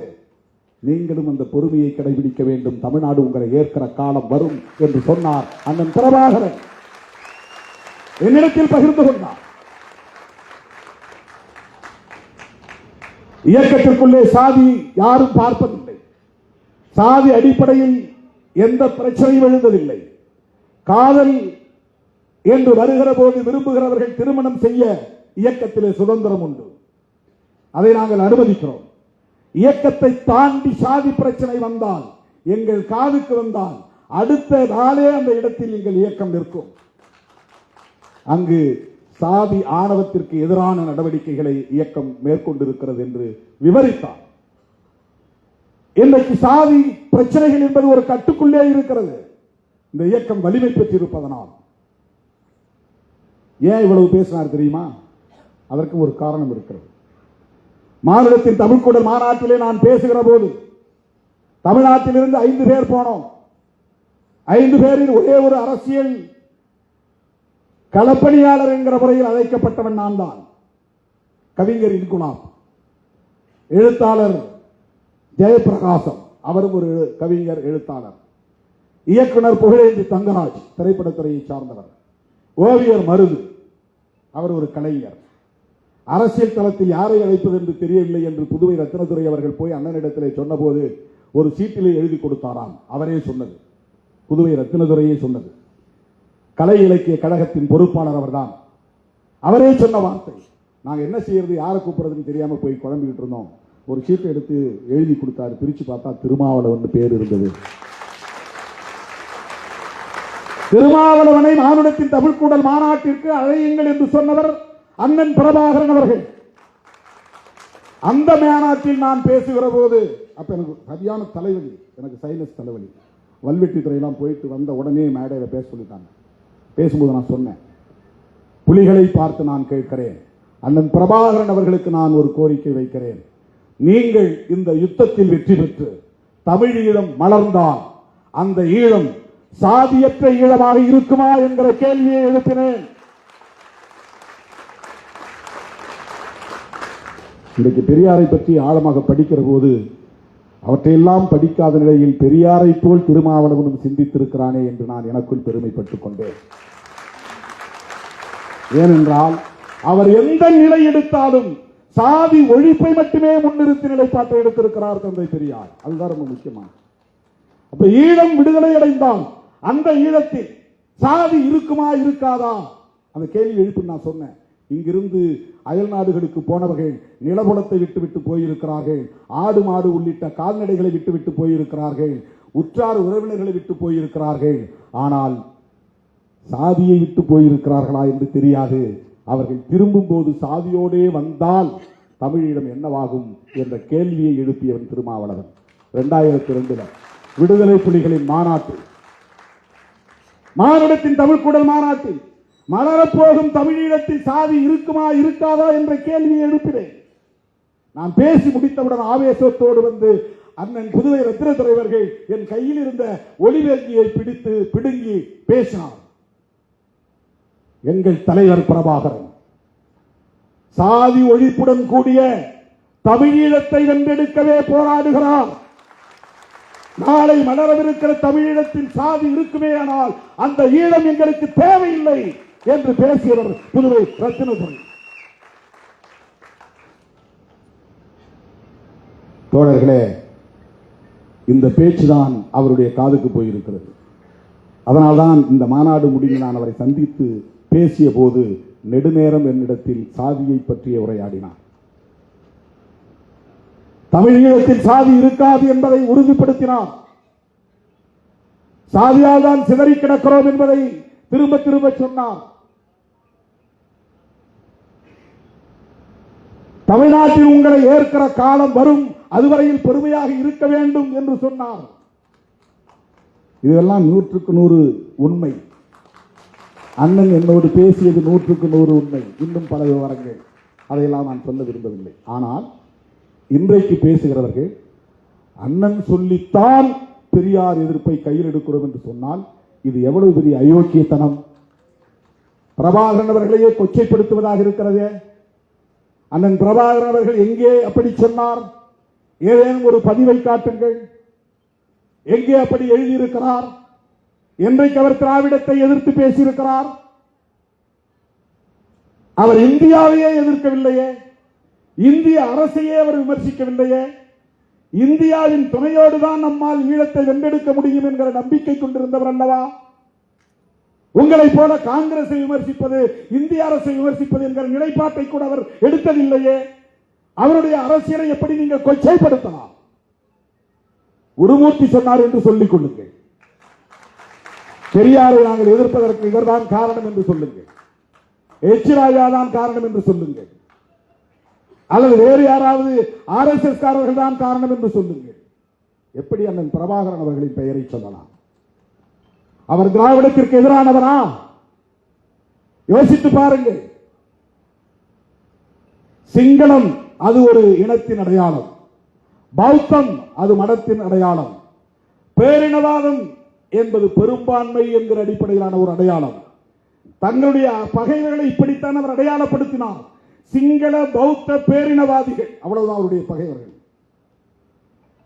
சிங்களம் என்கிற மொழியை அடையாளமாக கொண்டவர்கள், பௌத்தம் என்கிற மதத்தை அடையாளமாக கொண்டவர்கள், பெரும்பான்மை என்கிற எண்ணிக்கை அடையாளத்தை கொண்டவர்கள், இவர்களே எங்கள் எதிரிகள் என்று அடையாளப்படுத்தியவர் ஒரு இடத்திலும் அதற்கு அப்படியே நேர் எதிராக சிங்களத்திற்கு பதிலாக தமிழ், பௌத்தத்திற்கு பதிலாக இந்து, பெரும்பான்மைக்கு பதிலாக சிறுபான்மை என்று தமிழ், இந்து, சிறுபான்மை நாங்கள் என்று அவர் சொன்னதில்லை. அவருடைய உரையிலோ எழுத்திலோ அல்லது அவருடைய செயல் திட்டங்களிலோ தமிழர் என்ற அடையாளத்தை தவிர இந்து என்கிற சொல்லை அவர் எங்கும் கையாண்டதில்லை. இந்து என்கிற சொல்லை கையாளாதவர், அப்படி ஒரு அடையாளத்தை ஏற்க விரும்பாதவர், அதன் அடிப்படையில் இந்தியாவில் இருக்கிற இந்து மதவாதிகளின் ஆதரவை விரும்பாதவர், அந்த அடிப்படையில் பிஜேபி RSS போன்றவர்களின் தயவை நாடாதவர் எப்படி உங்கள்கிட்ட போய் இப்படி சொல்லியிருப்பார் திராவிடம் நமக்கு எதிரானது என்று? என்ன அரசியல்? யாரை கொச்சைப்படுத்துகிறீர்கள்? உங்கள் பிழைப்புவாதத்திற்காக யாரை வேண்டுமானாலும் பயன்படுத்திக் கொள்ளுங்கள். அண்ணன் பிரபாகரனை எப்படி தவறாக பயன்படுத்துவதை நாங்கள் வேடிக்கை பார்க்க முடியாது. பிரபாகரன் ஒட்டுமொத்த தமிழகத்திற்குமானவர், எல்லோருக்குமானவர். 1983 இருந்து 2009 வரையில் மாணவ பருவத்திலிருந்து இந்த இயக்கத்தின் தலைவனாக வந்த காலத்து வரையில் ஈழப் பிரச்சனையில் ஈடுபாடு கொண்டவன் திருமாவளவன், களமாடியவன் திருமாவளவன், பல போராட்டங்களில் பங்கேற்றவன் திருமாவளவன். நீங்கள்லாம் 2009 பின்னால வந்த கற்றுக்குட்டிகள். உங்களுக்கு என்ன தெரியும்? என்ன அரசியல் தெரியும்? ஈழம் குறித்து உங்களுக்கு என்ன தெரியும்? ஈழ விடுதலையை பற்றி உங்களுக்கு என்ன தெரியும்? நீங்கள் பேசுவது தமிழ் தேசியமா? எது தமிழ் தேசியம்? தமிழ் தேசியம் என்றால் என்ன? வெறும் மொழி உணர்வா? வெறும் இன உணர்வா? வெறும் நிலப்பரப்பு பாதுகாப்பா? தமிழ் தேசியத்தின் உண்மையான எதிரி என்பது வெளிப்படையாக சொல்ல விரும்புகிறேன், கருத்தியல் புரிதலுக்காக சொல்ல விரும்புகிறேன். தமிழ் தேசியத்தின் எதிரியை இந்திய தேசியமாகத்தான் இருக்க முடியும். தெலுங்கு தேசியமோ மலையாள தேசியமோ இருக்க முடியாது. இந்திய தேசியத்தை எதிர்க்கிற அரசியல் தான் தமிழ் தேசிய அரசியல். ஏனென்றால் இந்திய தேசியம் என்பது மொழி வழி அடிப்படையிலான தேசியத்தை ஒருபோதும் ஏற்காது. மொழி வழி அடிப்படையில் மாநிலங்கள் பிரிப்பதை கூட ஒத்துக்கொள்ளாது. அப்படி பிரிவது பிராந்தியவாதத்தை வளர்க்கும் என்று நம்பக்கூடியவர்கள், பிரிவினைவாதத்தை வளர்க்கும் என்று நம்பக்கூடியவர்கள், மத அடிப்படையில் இந்தியாவை ஒரே தேசமாக ஆக்க வேண்டும் என்பதுதான் RSS திட்டம். காங்கிரஸ் பேசிய இந்திய தேசத்திற்கும் பிஜேபி பேசுகிற இந்திய தேசத்திற்கும் ஒரு வேறுபாடு உண்டு. காங்கிரஸ் வெறும் நாட்டின் அடையாளத்தை அடிப்படையாக கொண்டது. நாம் அனைவரும் இந்திய தேசவாதிகள், அதனால் இந்தியர்கள். இதுதான் காங்கிரஸ் வைத்த தேசியவாதம். நீ தமிழ் பேசினாலும் சரி, மலையாளம் பேசினாலும் சரி, மராத்தி பேசினாலும் சரி, குஜராத்தி பேசினாலும் சரி, நீயும் இந்தியன் நானும் இந்தியன், வெள்ளையடை வெளியேற்ற போராடுவோம் வாருங்கள். இது காங்கிரஸ் முன்வைத்த தேசியவாதம். பிஜேபி முன்வைக்கிற தேசியவாதம் அப்படி அல்ல. பிரிட்டிஷாரை எதிர்ப்பதனுடைய நோக்கம் இல்லை. ஏனென்றால் பிரிட்டிஷார் இல்லை. ஆனால் ஒரு தேசத்தை கட்ட வேண்டும். அம்பேத்கரும் ஒரு தேசத்தை கட்ட விரும்புகிறார். பெரியாரும் ஒரு தேசத்தை கட்ட விரும்புகிறார். காங்கிரசும் ஒரு தேசியவாதத்தை தேசத்தை கட்ட விரும்புகிறது. பிஜேபியும் ஒரு தேசத்தை கட்ட விரும்புகிறது. ஒவ்வொருவருக்கும் ஒவ்வொரு பார்வை உண்டு. அம்பேத்கர் எப்படிப்பட்ட தேசத்தை கட்ட விரும்பினார் என்றால், அவர் விரும்பியது பௌத்த இந்தியாவை கட்டமைக்க வேண்டும் என்பது. பௌத்தம் என்பது மதத்தின் அடிப்படையில் அல்ல. அம்பேத்கர் சொல்லுவது பௌத்த இந்தியா என்றால் சமத்துவ இந்தியா என்பதுதான் அம்பேத்கரின் தேசியவாதம். அவருடைய தேசியவாதம் சமத்துவ தேசியவாதம். இந்தியாவில் பிறப்பின் அடிப்படையில் உயர்வு தாழ்வு இருக்கக்கூடாது. இந்தியாவுக்கு மதம் இருக்கக்கூடாது. இந்த அரசு ஒரு மதசார்பற்ற அரசு. ஆகவே மதச்சார்பின்மை என்பதை முதன்மை கோட்பாடாக உயர்த்தி பிடித்தவர் புரட்சியாளர் அம்பேத்கர் அவர்கள். இது எவ்வளவு பெரிய துணிச்சல்! உலகத்தில் எல்லா நாடுகளுக்கும் ஸ்டேட் ரிலிஜன் உண்டு. அம்பேத்கர் அந்த இடத்தில் இருந்ததால் இந்தியாவுக்கு ஸ்டேட் ரிலிஜன் இல்லை என்கிற முடிவை எடுத்தார். காங்கிரஸோடு எங்களுக்கு முரண்பாடு உண்டு. ஈழத்தமிழர் விவகாரத்தில் காங்கிரஸை நாங்கள் கடுமையாக எதிர்த்திருக்கிறோம். திமுக கூட்டணியில் இருந்து விடுதலை சிறுத்தைகளை வெளியேற்றுங்கள் என்று 2009 தேர்தலின் போது வேலூர் ஞானசேகரன் போன்றவர்கள் சட்டப்பேரவையிலேயே என்னை பெயரை சொல்லி எதிர்த்து பேசியது இன்றைக்கும் அவை குறிப்பில் இருக்கிறது. போகிற இடங்களில் எல்லாம் பேச்சாளர்கள், பத்திரிகையாளர்கள் மத்தியிலே திருமாவளவனை வெளியேற்ற வேண்டும், அவன் புலிகளின் ஆதரவாளன் என்று பேசினார்கள். கருத்துரிமை மாநாடு புல்லாரத்தி அவனியூரில் நடத்திய போது அந்த மாநாட்டுக்கு தடை விதிக்க வேண்டும் என்று பேசிய இயக்கம் காங்கிரஸ். ஏனென்றால் நாங்கள் புலிகளின் ஆதரவாளர்கள் என்பதால் மட்டுமே. அப்படி காங்கிரஸோடு எங்களுக்கு பல முரண்பாடுகள் உண்டு. காந்தியோடு முரண்பாடுகள் உண்டு. ஆனாலும் இன்றைக்கு காங்கிரஸோடும் காந்தியோடும் நாங்கள் ஒரு உறவை பேணுகிறோம் என்று சொன்னால் அதற்கு காரணம் அம்பேத்கர் முன்மொழிந்த மத சார்பின்மைக்கு காந்தியடிகளும் பண்டித ஜவஹர்லால் நேரு அவர்களும் இந்திரா காந்தி அம்மையார் அவர்களும் அவருடைய வாரிசு ராஜீவ் காந்தி அவர்களும் ஒரே நிலைப்பாட்டில் உறுதிப்பாட்டோடு இருந்தார்கள் என்பதுதான். இந்தியாவுக்கு நோ ஸ்டேட் ரிலீஜன், இந்தியாவுக்கு ஒரு அரச மதம் வேண்டாம், இந்திய அரசுக்கு ஒரு மதசார்பு அடையாளம் தேவையில்லை, இது மதசார்பற்ற அரசு. இந்த கருத்திலே அம்பேத்கர் அவர்களுக்கு ஒத்துழைத்தது நேருவும் காந்தியும். காந்தியடிகள் ஒரு மதவாதி தான், சனாதனவாதி தான். தன்னைத்தானே அப்படித்தான் அவர் அடையாளப்படுத்திக் கொண்டார். சனாதன தர்மத்தின் மீது எனக்கு நம்பிக்கை உண்டு என்று சொன்னார். பிறப்பின் அடிப்படையில் இந்த தீண்டாமை கூடாதே தவிர பாகுபாட்டை நாம் தவிர்க்க முடியாது, இது கர்மத்தின் வினைப்பயன் என்று சொன்னவர் காந்தியடிகள். அப்படிப்பட்டவர் விடுதலை பெற்ற இந்தியாவுக்கு மதம் வேண்டாம், இந்த அரசு ஒரு மதசார்பற்ற அரசு என்கிற அம்பேத்கரின் நிலைப்பாட்டுக்கு உடன்பட்டவர் காந்தி. அதனால் தான் நாத்துராம் கோட்சேவை வைத்து அந்த பார்ப்பனரை வைத்து சுட்டுக் கொன்றார்கள். காந்தியடிகளை சுட்டுக் கொன்றது ஒரு பார்ப்பனர். RSS இந்து மகா சபை ரெண்டும் ஒன்றுதான். வெவ்வேறு இயக்கமா இருந்தாலும் ரெண்டும் ஒன்றுதான். மதசார்பில்லை. அம்பேத்கர் விரும்பிய தேசியவாதம் சமத்துவ தேசியவாதம். தந்தை பெரியார் விரும்பிய தேசியவாதம்.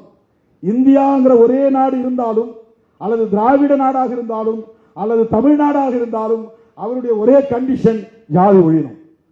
ஜாதி ஒழிந்த திராவிட நாடு. ஏன்னா அவன் வடநாட்டுக்காரனோடு நம்ம சேர்ந்திருந்தா அவனுடைய புராண குப்பைகள்லாம் இங்க வந்து சேருது. அவன் ஆக்கிரமிப்பு பண்றான். அவன்கிட்ட நாம விடுபடுவோம், உடைச்சிட்டு வெளியே வருவோம்.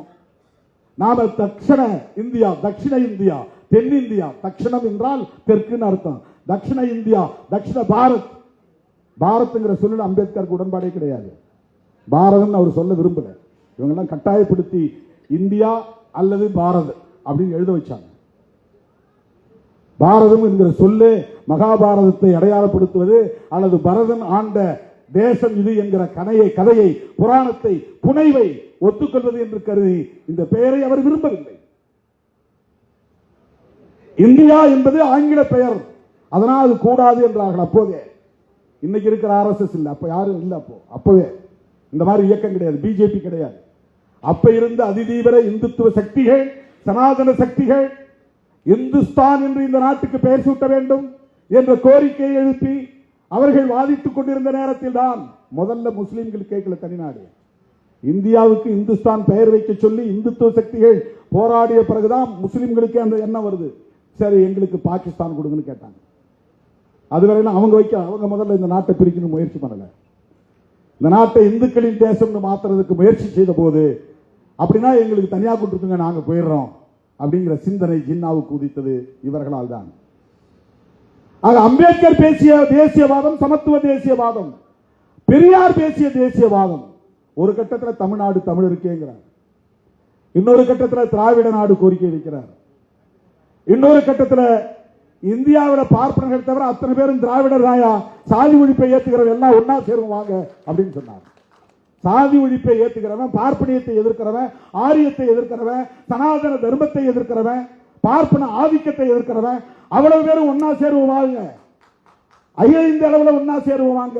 இதுதான் பெரியார், இதுதான் பெரியார். அவருக்கு மொழி அடையாளம் கிடையாது, அவருக்கு மதம் அடையாளம் கிடையாது. பார்ப்பனர்கள் மீது தனிப்பட்ட முறையில் ஒரு குறிப்பிட்ட சாதியின் மீது வெறுப்பு கிடையாது. அவர்களின் ஆதிக்கத்தை எதிர்க்க வேண்டும். ராஜாஜி முதலமைச்சராக இருந்த போது மொத்தமே 8 அமைச்சர் தான், பேரவைத் தலைவர், அப்புறம் மேலவைத் தலைவர், இந்த மாதிரி மொத்தம் 10 பேர். அந்த 10 பேர்ல 6 பேர் பார்ப்பனர்கள்.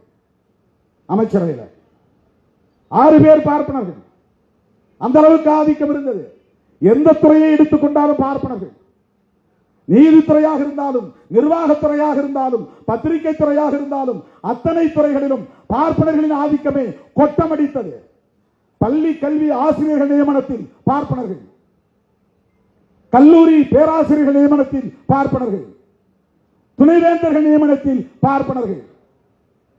இந்த பார்ப்பனர்களின் ஆக்கிரமிப்பையும் ஆதிக்கத்தையும் எதிர்க்க வேண்டும் என்பதில் தான் அவர் குறியாக இருந்தார். தோழர்களே, வரலாற்றை நாம் தோண்டி தோண்டி பார்க்கிற போது நமக்கு வியப்பாக இருக்கிறது. ஒரு கட்டத்தில் மறைமலையடிகளும் திருவி கல்யாண சுந்தரம் அவர்களும் பெரியாரை ஆதரிக்கிறார்கள். எப்போனா மகாபாரதத்தையும் ராமாயணத்தையும் கடுமையாக விமர்சிக்கிறார். கவனமாக கேளுங்க, இதெல்லாம் ரொம்ப முக்கியமான அரசியல்.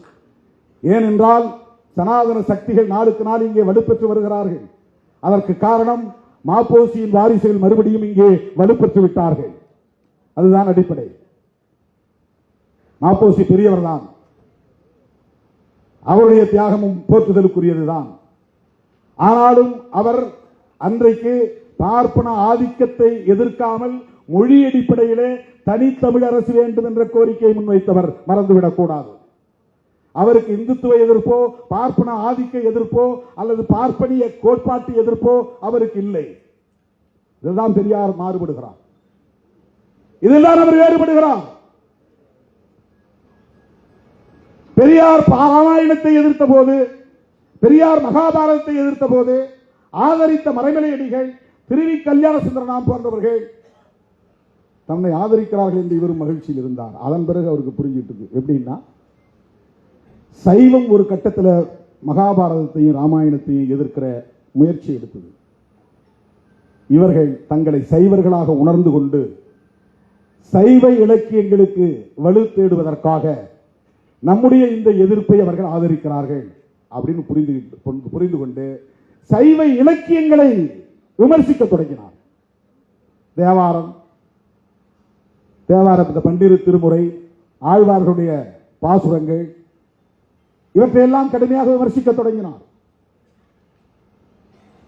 உடனே மறைமலை இடைகளும் திருவிக்காவும் பின்வாங்கிக் கொண்டார்கள். பெரியாரை விமர்சிக்க தொடங்கிட்டாங்க. இந்த அரசியலை புரிஞ்சுங்க. பெரியார் எப்படி செயல்பட்டார் என்பதற்கு இது ஒரு சான்று.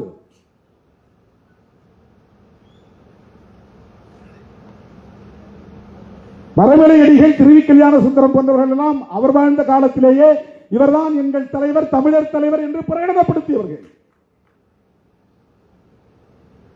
அந்த காலத்தில் மிகப்பெரிய ஆளுமைகளாக இலக்கிய தலங்களிலும் அரசியல் தலங்களிலும் சமூக பண்பாட்டு தலங்களிலும் விளங்கியவர்கள்.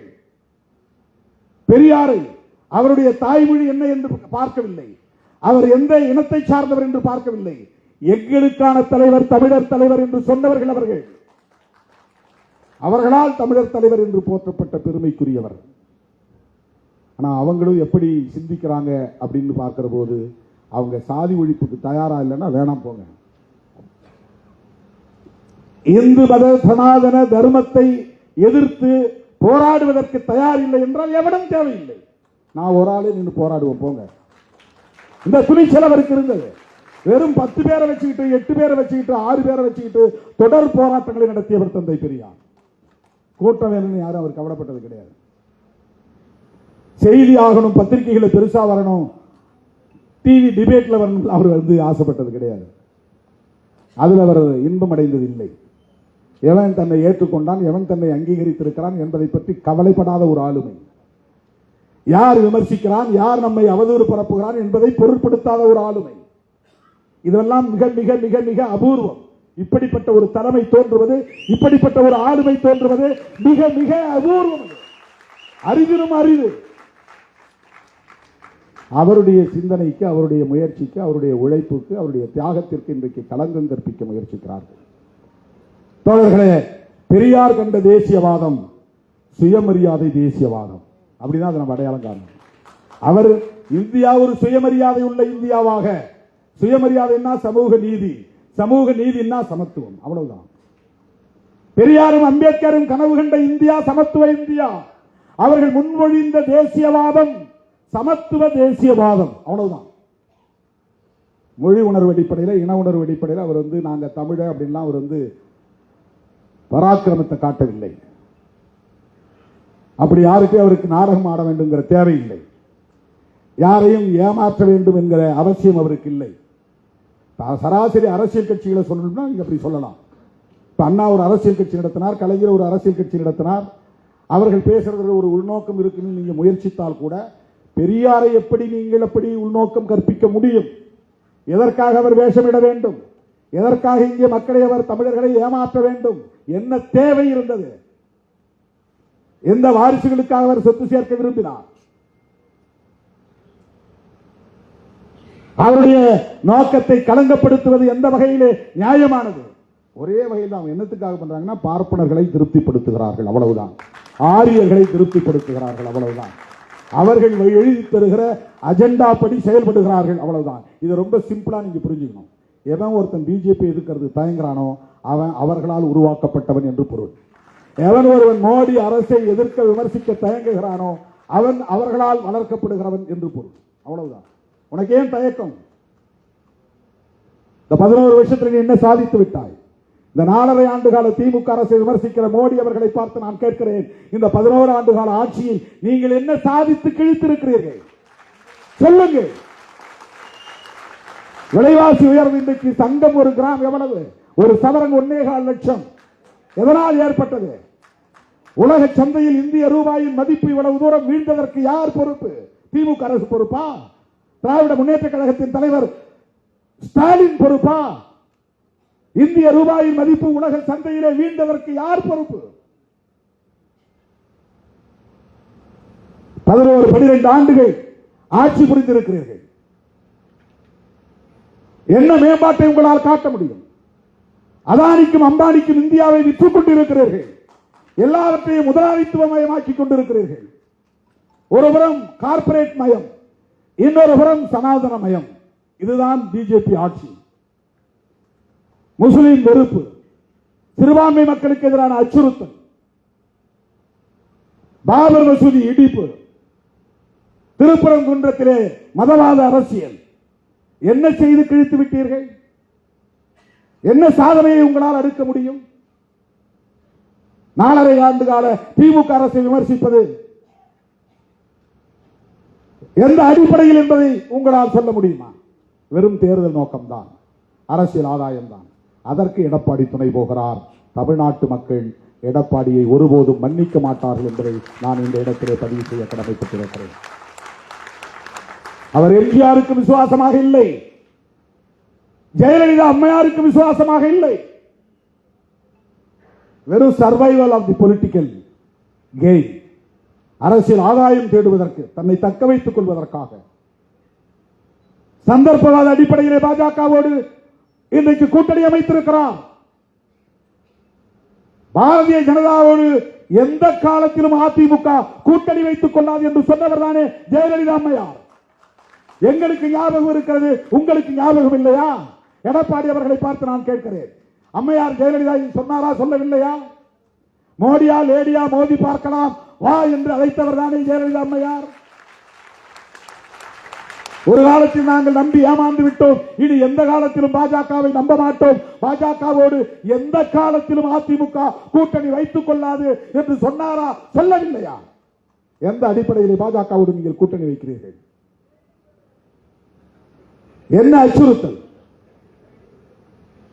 ஜனநாயகம் படத்துக்கு தடை, அதற்கும் திமுக தான் காரணம் என்கிறார்கள். என்ன வேடிக்கை! அவர் இங்கே ஆட்சியை பிடிக்கப் போவதாக ஆட்டம் போடுகிறார். பிஜேபியை எதிர்த்து ஏன் அறிக்கை விட வேண்டியதுதானே? சென்சார் போர்டை யார் கட்டுப்படுத்துவது? நீதிமன்றத்திலே உமக்கு எதிராக வழக்கு தீர்ப்பை தருவது யார்? அதற்கும் திமுக அரசுக்கும் என்ன சம்பந்தம்? ஏன் பிஜேபியை எதிர்க்க முடியவில்லை? ஏன் மோடியை எதிர்க்க முடியவில்லை? இன்னும் தேர்தலுக்கே நீங்கள் வரவில்லை, அதற்குள்ளேயே இவ்வளவு பயந்தால் எப்படி எதிர்காலத்தில் நீங்கள் அரசியல் செய்ய போகிறீர்கள்? யாரை கண்டு அஞ்சுகிறீர்கள்? எதற்காக அஞ்சுகிறீர்கள்? இந்த துணிச்சல் இல்லை. இந்தியாவிலேயே இன்றைக்கு 2 மாநிலம் தான், தமிழ்நாடும் கேரளாவும் தான் மோடி எதிர்ப்பில், பாஜக எதிர்ப்பில், RSS எதிர்ப்பில் இன்றைக்கு உடும்பு பிடியாக இருக்கிற மாநிலங்கள்.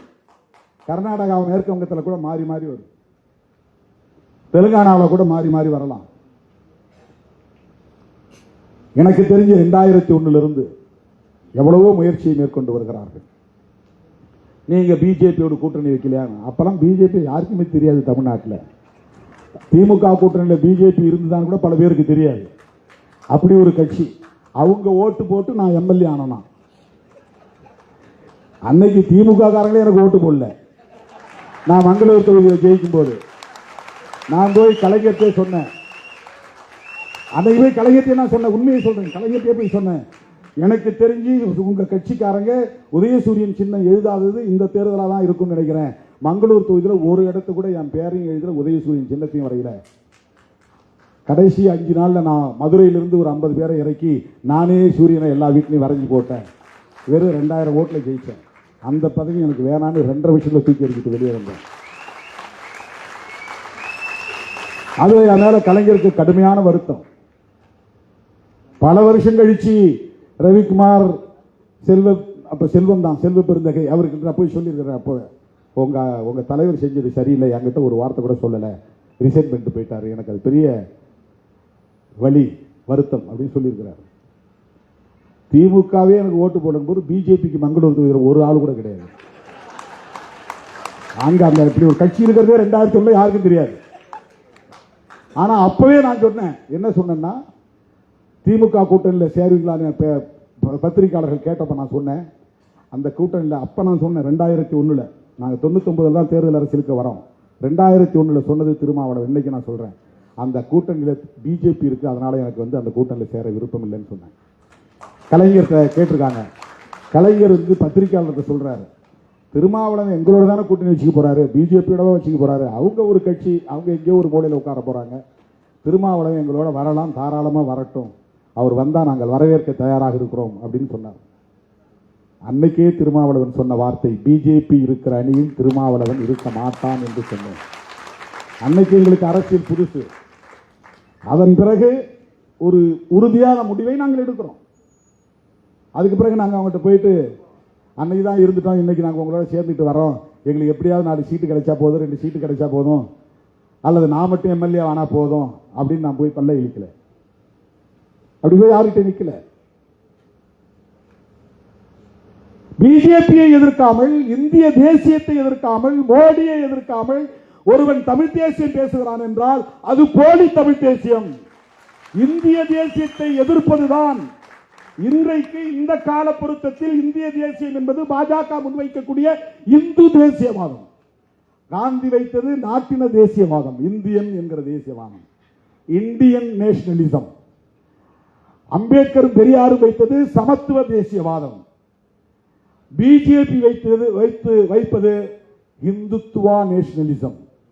இந்துயிசம் வேற, இந்துத்துவா வேற. அதுல நீங்க ஒரு தெளிவுக்கு வரணும்.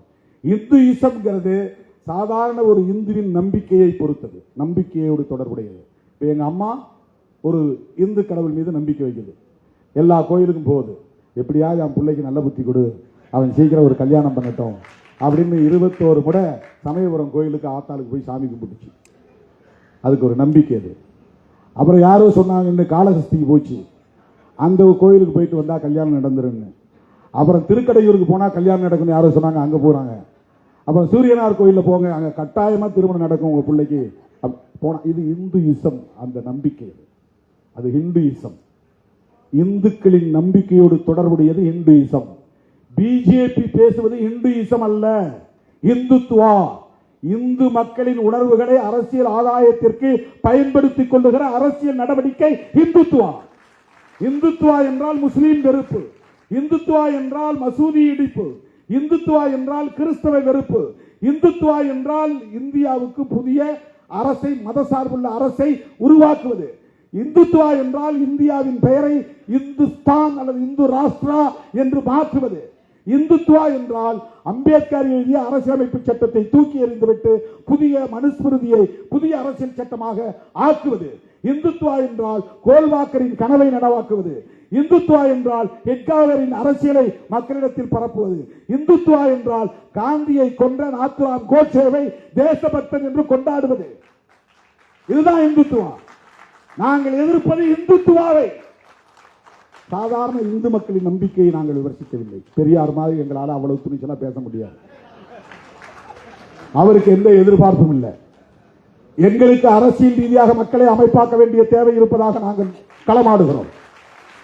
அவருக்கு அரசியல் ரீதியான தேவை இல்லை. நாம் போடுற விதை விருட்சமாக வளரும் என்ற நம்பிக்கை அவருக்கு இருந்தது. அவர் இந்த அரசியலை பேசும்போது இப்படியெல்லாம் இயக்கங்கள் உருவாகும் என்று அவர் ஒருபோதும் கற்பனை செய்திருக்க வாய்ப்பில்லை.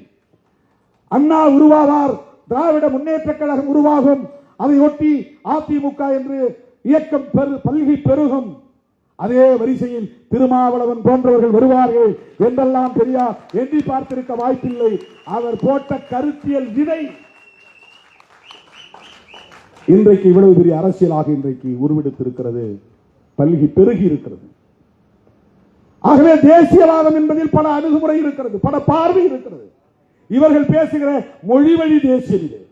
பிஜேபி பேசுவது மதவழி தேசியம், காந்தி பேசியது நாட்டின வழி தேசியம், அம்பேத்கரும் பெரியாரும் பேசியது கோட்பாட்டு வழி தேசியம். கோட்பாட்டு வழி தேசியம். தேசியவாதத்தில் இத்தனை வகை இருக்கு. தேசியவாதமே கூடாது என்று சொன்னவர் பெரியார். எனக்கு தேசம், அப்புறம் தேசியம், தேசியவாதம் இதெல்லாம் எனக்கு உடன்பாடு இல்லைங்கிறார். எவ்வளவு பெரிய அரசியல் ஞானி தந்தை பெரியார். நினைத்து பார்க்கிற போது நமக்கு வியப்பாக இருக்கிறது. இப்ப பிரபாகரன் பேசியது என்ன? வெறும் மொழி அடிப்படையிலான தேசியவாதம் இல்லை. அவர் தனிநாடு என்கிற முதன்மையான கோரிக்கையை வைத்து முன்மொழிந்த ஒரு தேசியவாதம். நீ பேசுற தமிழ் தேசியவாதத்தில் தனி தமிழ்நாடு உண்டா? தனி தமிழ்நாடுங்கிற வார்த்தையை நீ பேசலன்னா நீ பேசுறது 100 விழுக்காடு போலி தமிழ் தேசியம். தமிழரசன் பேசியது தமிழ் தேசியம். ஏனென்றால் தமிழரசன் தனி தமிழ்நாடு கோரிக்கை வைத்தார். உன்னோட எவனோட என்னால சேர முடியாது. நீ வச்சிருக்கிற கான்ஸ்டிடியூஷன் வேண்டாம், உன்னுடைய பார்லிமெண்டரி டெமோக்ரசி எனக்கு வேண்டாம், இந்தியா என்கிற தேசத்தோடு நான் சேர மாட்டேன், வடக்கே இருக்கிற உனக்கு எனக்கு எந்த சம்பந்தமும் இல்லை, உன் அரசியல் வேறு, என் அரசியல் வேறு, உன் பாரம்பரியம் வேறு, என் பாரம்பரியம் வேறு, என்னுடைய வரலாறு வேறு, உன் வரலாறு வேறு, எனக்கு இருக்கிற பின்னணி வேறு, உனக்கு இருக்கிற பின்னணி வேறு, உன்னோடு என்னால் சேர்ந்து வாழ முடியாது. எனவே எங்கள் நாட்டை தனி நாடாக நாங்கள் பிரித்தெடுப்போம். அதுதான் தமிழரசன் முன்மொழிந்த தமிழ் தேசியம். அண்ணன் பிரபாகரன் பேசிய தமிழ் தேசியம் என்பதும் தனி ஈழம் என்பதுதான். சிங்களவனுக்கு எங்களுக்கு ஒருபோதும் ஒத்து போகாது. உன் வரலாறு வேறு, என் வரலாறு வேறு, உன்னுடைய பாரம்பரியம் வேறு, என்னுடைய பாரம்பரியம் வேறு. ஒட்டுமொத்த இலங்கையை கட்டி ஆண்ட தமிழ் இனம் எங்கள் இனம். இன்றைக்கு நாங்கள் வடக்கு கிழக்கு பகுதிகளில் சுருங்கி கிடக்கிறோம். எங்களை நீ ஆளம் கூடாது. பிரிட்டிஷார் உன் கையில் அதிகாரத்தை கொடுத்து விட்டு போய்விட்டான். நாங்கள் தனியே ஆண்ட இனம், நீங்கள் தனியே ஆண்ட இனம். உன் கீழே நான் ஏன் அடிமையாக உழல வேண்டும்? எனவே எங்களுக்கு தனி நாடு தேவை. அதிலே மொழி, இனம் என்பதையெல்லாம் தாண்டி கலாச்சாரம், எங்களுக்கான சாதியற்ற சனாதன தர்மமற்ற ஒரு பண்பாடு உண்டு என்கிற அடிப்படையிலான கோரிக்கை. அதுதான் தமிழீழ தேசியவாதம். வெறும் தமிழன் என்கிற அடிப்படையிலே அவர் விழுந்ததில்லை. நீ பேசுகிற தமிழ் தேசியம் எப்படிப்பட்டது? நாங்க தமிழ் தேசியம் பேசுறோம். தமிழ்நாட்டில் நாங்கள் தமிழ் தேசியம் பேசுறோம். எங்களுக்கு தனி தமிழ்நாடு உருவானால் மகிழ்ச்சி. ஆனால் நாங்கள் இந்த கோரிக்கையை முன்வைக்கவில்லை. எங்களை பொறுத்தவரையில் இந்திய அளவில் சாதியை ஒழிக்க வேண்டுமானால் இந்திய அளவில் ஒரு ஐக்கியம் தேவை. ராம்தாஸ் அத்வாலே என்ன மொழி, அது எங்களுக்கு தேவையில்லை. மாயாவதி என்ன மொழி, என்ன உணவு, என்ன உடை, என்ன கலாச்சாரம், அது எங்களுக்கு பிரச்சனை இல்லை. ஆனால் மாயாவதி அம்மையாரோடும் ராம்தாஸ் அத்வாலேயோடவும் இன்னும் இதர பிற்படுத்தப்பட்ட சமூக தலைவர்கள் லல்லு பிரசாத் யாதவ் போன்றவர்களோடும் நாங்கள் ஒரு ஐக்கியம் கட்ட விரும்புவது இந்த மண்ணில் சாதியை ஒழித்த, சனாதனத்தை ஒழித்த ஒரு சமத்துவத்தை கட்டமைக்க வேண்டும் என்பதாகத்தான். அதே வேளையில் எங்களுக்கான மொழி உரிமைகளையும், இடம் சார்ந்த கலாச்சாரம் சார்ந்த உரிமைகளையும் நாங்கள் ஒருபோதும் இழக்க மாட்டோம். அரசமைப்பு சட்டம் தருகிற அந்த சட்டப்பூர்வமான உரிமைகளை பாதுகாப்பதற்கு, மொழி இன அடிப்படையிலான உரிமைகளை வென்றெடுப்பதற்கு நாங்கள் இந்திய அரசமைப்பு சட்டத்தை ஏற்றுக்கொள்கிறோம். இந்திய அரசமைப்பு சட்டத்திற்கு உட்பட்டு சாதியை ஒழிப்பதற்கான ஐக்கியத்தை கட்டமைக்க வேண்டும் என்கிற தேவையை உணர்ந்து மொழி இன உரிமைகளை முன்வைக்கிறோம். இந்தியை திணிக்காது. அது வெறும் இந்தி என்பதற்காக அல்ல, இந்தியின் மூலம் அவன் கலாச்சாரம் இங்கே திணிக்கப்படுகிறது. இதுதான் பெரியார் பார்வை, இதுதான் சிறுத்தைகளின் பார்வை. சனாதன தர்மத்தை நாங்கள் எதிர்ப்பதற்கு காரணம் வர்ணாசிரமத்தை அது முன்மொழிகிறது. அதுதான் காரணம். வெறும் இந்துயிசம் என்கிற நம்பிக்கையை எதிர்ப்பதல்ல. சனாதன தர்மம் பிறப்பால் உயர்ந்தவன் தாழ்ந்தவன் உண்டு என்கிறது. பார்ப்பனன் மட்டுமே உயர்ந்தவன், மற்ற அத்தனை பேரும் அவனுக்கு கீழே என்று அவர்களை இழிவுபடுத்துகிற ஒரு தர்மம் தான் வர்ணாசிரம தர்மம். அந்த வர்ணாசிரம தர்மம் ஒழிக்கப்பெற வேண்டும். இதுதான் அரசியல் சார்ந்த ஒரு தேசியவாதம். ஆனால் இவர்கள் வெறும் மொழி அடிப்படையில் தங்களை அடையாளப்படுத்திக் கொண்டு பார்ப்பனர்களின் செயல் திட்டத்தை நடைமுறைப்படுத்துவதற்காக பெரியார் என்கிற பிம்பத்தின் மீது கை வைக்கிறார்கள்.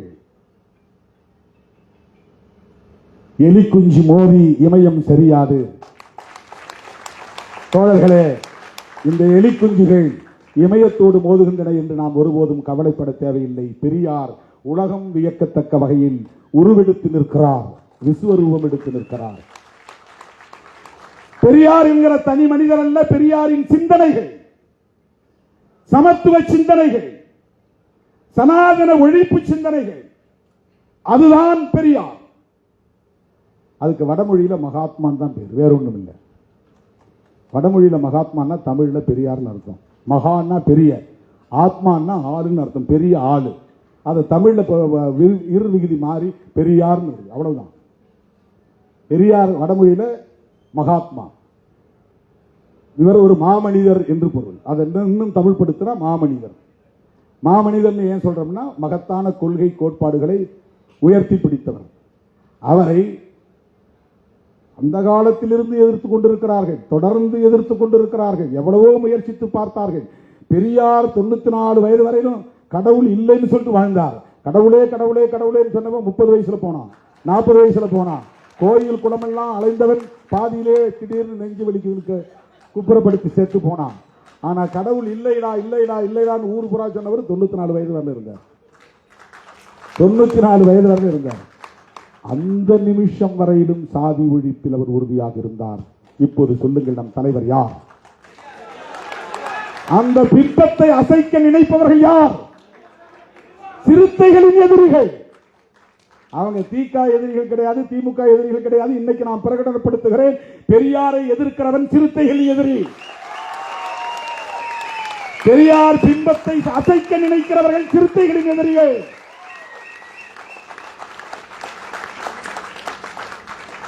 நான் மேடைக்காக பேசல, மேடைக்காக பேசவில்லை தோழர்களே. சிறுத்தைகள் பேசுகிற தமிழ் தேசியம் அரசமைப்பு சட்டத்திற்கு உட்பட்ட மொழி இன நலன்கள் சார்ந்த தமிழ் தேசியம். ஆனால் நீங்கள் நாடாளுமன்ற ஜனநாயகத்தை ஏற்றுக்கொள்கிறீர்கள், தேர்தலில் நிற்கிறீர்கள், ஓட்டு நாங்கள் அதிகமாக வாங்கியிருக்கிறோம் பெருமை பீற்றிக் கொள்கிறீர்கள். அரசமைப்பு சட்டத்தை ஏற்றுக்கிட்ட பிறகு தேர்தலில் நிற்கிற சூழலில் நீங்கள் பேசுவது தெலுங்கு எதிர்ப்பாகவும் கன்னட எதிர்ப்பாகவும் இருக்கிறது. இது எப்படி தமிழ் தேசியமாக இருக்க முடியும்? கன்னடம் நாங்கள் டெல்லியில் உட்கார்ந்து இருக்கிறார், நாட்டை ஆளக்கூடியவர்கள், இந்தியை திணிக்கக்கூடியவர்கள், சமஸ்கிருத மயத்தை நடைமுறைப்படுத்துகிறவர்கள், அம்பானி அதானியிடம் நாட்டை விற்பனை செய்து கொண்டிருப்பவர்கள். இந்திரா காந்தி காலத்தில் இந்திரா காந்தியோடு நமக்கு பல முரண்பாடுகள் இருக்கலாம். தனியார் வங்கிகளை எல்லாம் தேசியமயமாக்கினாங்க. பல துறைகளை, தனியார் துறைகளை எடுத்து அரசுடைமையாக்கி பொதுத்துறைகளா மாத்தினாங்க. ஆனா இவர்கள் பொதுத்துறைகளை எல்லாம் தனியார் ஒப்படைக்கிறாங்க. தனியார் மயப்படுத்துதல். காங்கிரஸ் ஆட்சி காலத்தில் தேசியமயமாக்குதல் நடந்தது, நேஷனலைசேஷன். எல்லாத்தையும் நேஷனலைசேஷன் பண்றதுதான் நேஷனலிசத்தில் ரொம்ப முக்கியமான ஒரு பங்கு. ஆனா இவர்கள் எல்லாத்தையும் பிரைவேட்டைசேஷன் பண்றாங்க, தனியார் மயப்படுத்துறாங்க. அதுவும் அவங்களுடைய பினாமிகள்கிட்ட ஒப்படைக்கிறாங்க. அதானி அம்பானி தான் ரெண்டே பேர்கிட்ட ஒட்டுமொத்த இந்தியாவை விற்றுக் கொண்டிருக்கிறார்கள். இது எப்படி உண்மையான ஒரு இந்திய தேசியமாக இருக்க முடியும்? இந்துக்களையும் ஏமாற்றுகிறார்கள். ஒரு குறிப்பிட்ட காலவரையில் திமுகவை எதிர்க்கிற காரணத்தினால், திராவிட அரசியலை பலவீனப்படுத்துவதற்கு இந்த கும்பல் பயன்படும் என்று கருதுகிற காரணத்தினால் அவர்கள் இதை ஊக்கப்படுத்துகிறார்கள். ஆனால் திமுக ஒரு வேளை பலவீனப்பட்டு போனால், திராவிடர் கழகம் ஒரு வேளை பலவீனப்பட்டு போனால், அதன் பிறகு அவர்கள் அழிக்க துணிவது தமிழ் தேசியம் பேசுகிற சக்திகளை தான் அழிப்பார்கள். ஞாபகத்திலே வைத்துக் கொள்ளுங்கள். மொழி வழி தேசியத்தை எதிர்க்கிற மத வழி தேசியத்தை எதிர்க்க வேண்டும். அதுதான் தமிழ் தேசியம். இல்லை என்றால் தனி தமிழ்நாடு கோரிக்கையை வைக்க வேண்டும். அதுதான் தமிழ் தேசியம். தங்களுடைய இந்துத்துவ தேசியத்திற்கு பிரபாகரன் அவர்களை துணைக்கு இழுக்கக்கூடாது, அவரை களங்கப்படுத்தக்கூடாது. அவர் பெரியாருக்கு எதிரானவர், திராவிடத்திற்கு எதிரானவர், திராவிட அரசியலுக்கு எதிரானவர் அல்லது திராவிட கட்சிகளுக்கு எதிரானவர் என்பதை போன்ற ஒரு திரிபுவாத அரசியலை இந்த மண்ணில் விதைப்பது மிகவும் ஆபத்தானது. அதை விடுதலை சிறுத்தைகள் வேடிக்கை பார்க்க மாட்டோம். எப்போதும் சொல்லுவது போல் சொல்லுகிறேன், தேர்தலில் நின்றாலும் நிற்காவிட்டாலும் நாங்கள் இந்த நிலைப்பாட்டில் எப்போதும் உறுதியாக இருப்போம். தேர்தலில் வென்றாலும் தோற்றாலும் நாங்கள் இந்த கருத்தியல் நிலைப்பாட்டில் எப்போதும் உறுதியாக இருப்போம். ஆகவே எந்த கடப்பாறையை கொண்டு வந்து திராவிட அடையாளமாக, சமத்துவ அடையாளமாக, திராவிடம் என்றால் சமத்துவம், திராவிடம் என்றால் சமூக நீதி, திராவிடம் என்றால் பார்ப்பனிய எதிர்ப்பு, திராவிடம் என்றால் ஆரிய எதிர்ப்பு, திராவிடம் என்றால் சனாதன எதிர்ப்பு, திராவிடம் என்றால் சகோதரத்துவம், திராவிடம் என்றால் அம்பேத்கரியம், திராவிடம் என்றால் பெரியாரியம். அதை அசைக்க யார் வந்தாலும், எந்த கடப்பாறையை தூக்கி கொண்டு வந்தாலும் சிறுத்தைகள் எதிர்கொள்வோம், களமாடுவோம் என்பதை சொல்லி இந்த வாய்ப்புக்கு நன்றி கூறி முடிக்கிறேன். நன்றி, வணக்கம்.